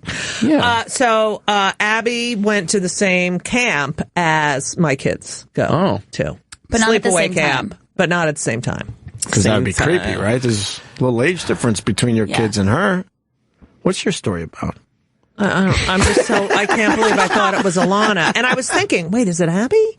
Or is it Alana? I don't know. No, Abby really, like, I did camp, but I'm also like, who gives a shit? But she like did like had a whole camp experience. Yeah, that's what they are. Camp, I think, was really like culty. Yeah. Yeah. It's like, those are they're like their brothers. Right. Right. They really get in into a good it. way. Yeah, no, they love it. And there's no electronics. They cannot have a cell phone or anything for 7 weeks. Yeah, but they got to be fun. jonesing. These kids, They don't- you can't take a cell phone away from a kid these days. No, they are out. It's like they're out all the time playing basketball, Canoeing, swimming, they have a archery, boat, they have sack races. zip line. Yeah, You're a good mom. they go on trips. Like they'll go to Hiking? like Montreal and wow. That's a sick They fucking go trip. to, Montreal. They go to no, but then they This is go why to, I wanted to. This is why I wanted to be Jewish. Their they camps go were to so like much better. minor league baseball And they games got all and the shit. money. And They have all the figured money. out how to hoard the money. All the Christians were just in this like shitty day camp. Yeah, we didn't have good camps. No, I didn't have shit. making Kool-Aid. I mean, I went to basketball camp, but Me too. That's where Ben's going. I could tell. you can? Yeah. I was like, this just gone to basketball camp. Yeah. That's where you got all those moles. Told you, dude. They're mosquito bites. Yeah. What are we promoting today? The time traveling Bong. I saw the commercial Yes. for it during Broad City, but Cool. I think we were supposed to watch. No, it starts tonight. No, I thought it started. It started last night, right? Finale. The premiere was last night Sick. after Okay. the finale of Broad City, and then the second episode's tonight, and then the third episode is tomorrow night. What's today? Thursday? Yeah. Thursday. So tonight's Schumer premiere, and then Right. Time Traveling Bong episode 2. Beautiful. Nice. That's a nice Yeah. spot to be in. Yeah. Congrats. And what is it about? It's about me and Paul W. Downs, who plays Trey in Broad City. Mm-hmm. And he's Jeff and I'm Cherie, and we're just mediocre white people. Created it with Paul and Lucia, who also writes on Broad City. Paul and Lucia write on Broad City. Lucia directs. Paul acts. We created Time Traveling Bong a few years ago, and we in this version we're Jeff and Cherie, these like Jersey 2 New Jersey dildos is what we call ourselves. And we become like slightly less mediocre by traveling through time. We happen upon this time traveling Bong. It's like so stupid, but So it's great. it's like so perfectly stupid. Oh, I love that. Beautiful. Do you I come really from love Jersey? it. I'm from Long Island, and Paul's from Jersey, and Dix Hills? he has I'm actually in a no. Yeah, It's a you're very Jewy area. 100% correct, but I'm actually from not a Eugene area. I should be a Eugene. I'm from like just Italian, Irish people, Right. way further out, just like white people, not I'm Long Island. What town? Smithtown, St. James. Smithtown. All right. Far fucking out. Where are you from? Huntington. Oh, you're cultured, bitch. I'm like. But I've been to the park bench. I'm a park bench. What is that? You were excited too. You had your hands up. What is Park that? bench in You thought Smith- she was going to go. A real one, or is that a bar? It's a bar in Smithtown. The park. I had a girlfriend in the 5 towns. Yeah. Oh yeah. You really like Jews. I do. Holy and then shit. Those she was are Orthodox. They're Jewy. No. She was Orthodox, and Wait, that did her family hate you? so much. The mother, I kind of won over the mother, but the father was like, "You're out." He like took me aside and was like, "No." And I stayed in for maybe another, I don't know, year or something. And Wait, what did she say? Did she say, "Don't listen to my fucking father"? yeah. Wow. Yeah. But they were like, separating the plates, the whole thing. They were like all in, and wow, what a prison! it was kind of like a deep. I knew I didn't belong, and the father had like these weird sunglasses and just like. Were you in love with her? I was for a little bit. Yeah. Calling your wife. Wow, you stuck in there. I had one experience, and that was it. What? What do you mean stuck in there? No, I mean, hung in there. Relationship. But the drama, I mean, there's a lot of drama, and you still hung in there. I picked up this girl that I liked.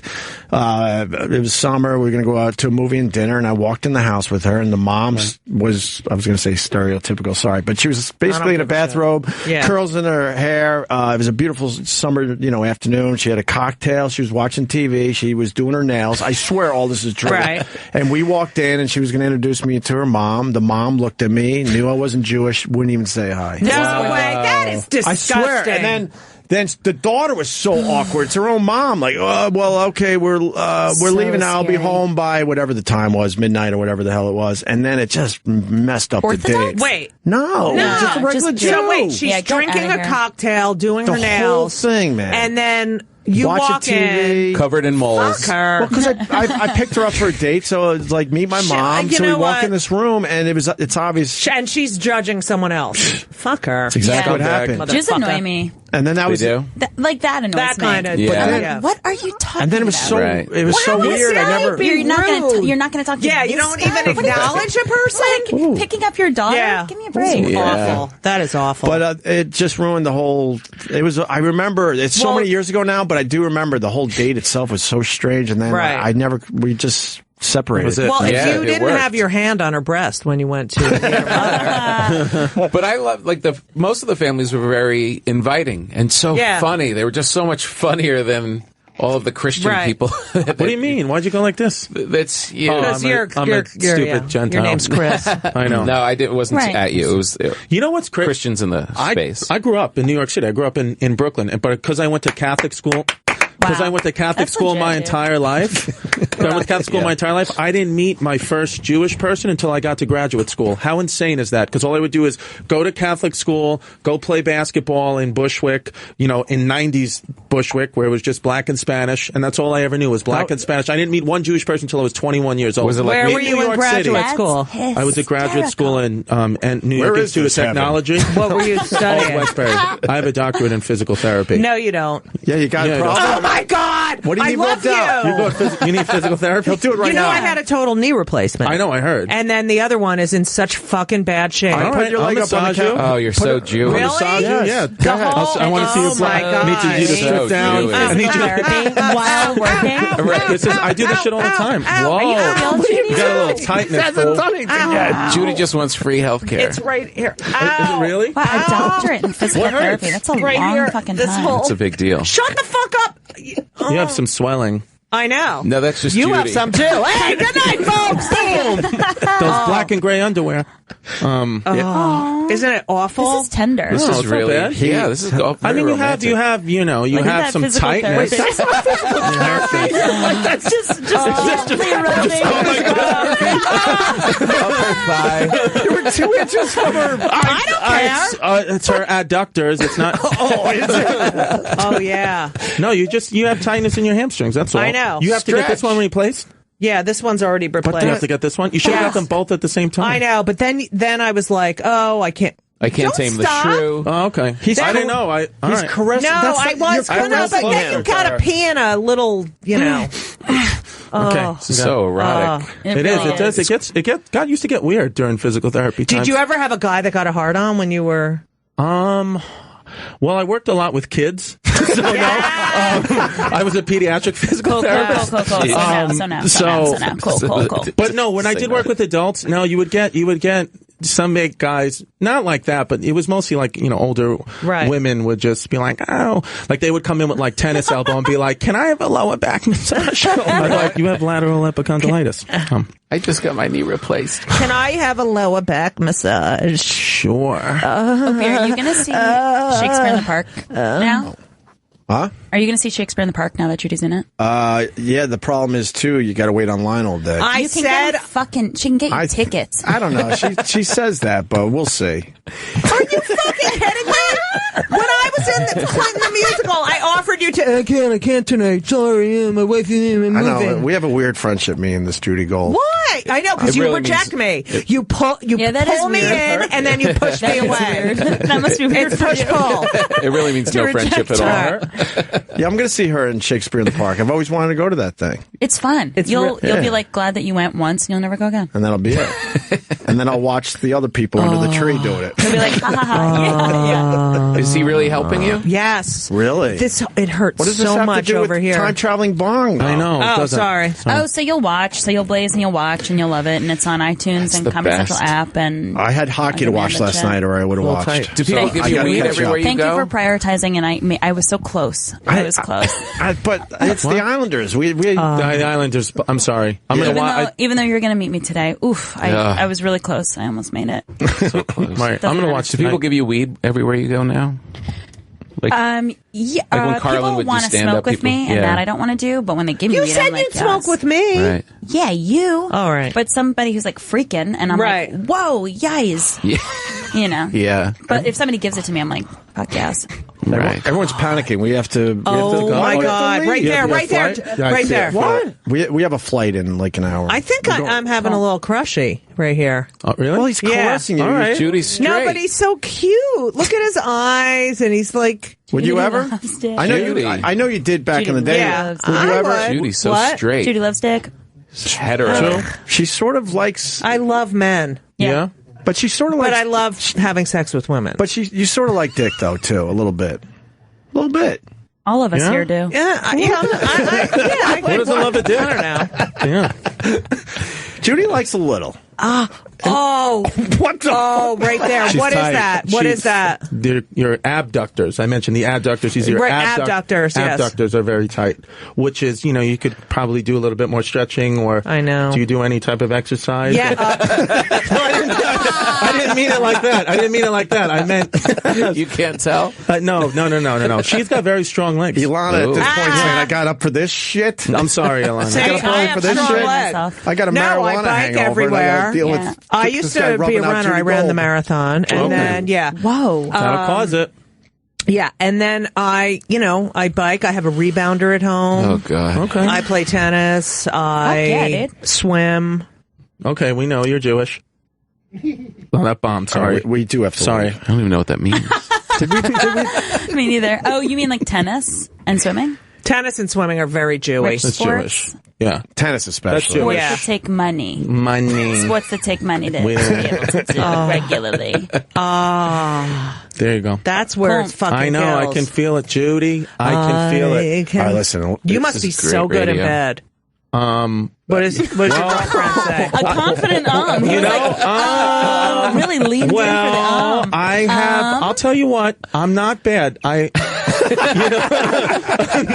I'm good. I have a baby, so right. That was passionate. One passionate night with the Latina. So you only had one passionate night with your woman? Well, yeah. I mean, you know my story. We had first night, and then we have a baby. But you haven't had passion since then? It's hard to get passionate when you have a baby and there's pregnant. Are you together? Yes, we are. Opie. What? I didn't say anything. We are, except when I'm on the road. No. These guys are panicking. We really do have to leave. I wouldn't do that. We do. Was this a waste of time? Isn't she great? I told you she was great. I'm having a great time. She's the best. Because I really am a fan and I want you to come back. I would love to. And the night before you were in, I loved Thanks. I love that little movie from Seth Rogen. No, I'd love to come back. This is so chill. I'm like, wait, speaking of coming back, all of us, I'm loving this. Speaking of coming back, don't you think you need to see your pediatrician again on the show? Yes. What? I don't think so. Yes. I absolutely do. I feel like that was complete. I don't think I have to revisit that. Just as a fan. I just felt like or there were like doors open there. That was just maybe a door open. Right. Yeah. I think it closed. I think it kind of closed. I think that's a closed storyline. Yeah. Gotcha. Yeah. Well, I gotta listen to the people too. But we gotta see. If you're looking for a middle-aged basketball player, I'm ready. Cool. Fuck, Judy. That's all you do is mock me, and then I mock you, and you get all pissed off. I'm not pissed. No, I swear I'm not pissed. All right. Take your shots. Taming We could do like a thing where mole removal or something. Love it. My pediatrician. Yeah, I wish I had some extra moles Little left. dermatology. So I could be on Broad City. Taming the mole. Sure. All right, they're really panicking. Taming the mole. Time traveling Bong tonight and tomorrow at 10:30 on Comedy Central. Hell yeah. Hell yeah. Of course, Broad City. Thanks for having me. You're the best. Great. Absolutely. You guys are. No, you are. Have me back. All right. Yeah, please come back. Tom Papa, Governor's Levittown, Friday and Saturday. Yes. Judy Gold, Oy. Shakespeare in the Oy. Park. In the park! Great music. And Chris Distefano is Carmine's Comedy Club in Poughkeepsie, right? Yep. Anything else? No, that's it. That's it for this weekend. We got a flight to catch. How about that email when I was working with Oh, is it over? Titus? Oh, Wait, I want to hear working this. with? Not Titus. And we got 2 more radio shows this week, tomorrow and Saturday. What times? In the afternoon. 3 p.m. Friday, 1 p.m. Saturday. 3 p.m. Friday. 1 p.m. Saturday. 1 p.m. Saturday. We got 2 more live shows this week. So, and hopefully we'll meet some people in Austin, Texas. E-Rock is panicking. And don't forget about our podcast, right? It's a good one with Andrew Dice Clay, Anderson Cooper, and the Bionic Penis. It's actually a really good episode. Go to iTunes. It's Opie Radio. Tom Papa. Great seeing you. Absolutely. We'll hug it out. Yeah. All right. Good luck in Austin. Thank you, sir. Have fun. I wish I could be there. All right. Thank you for listening.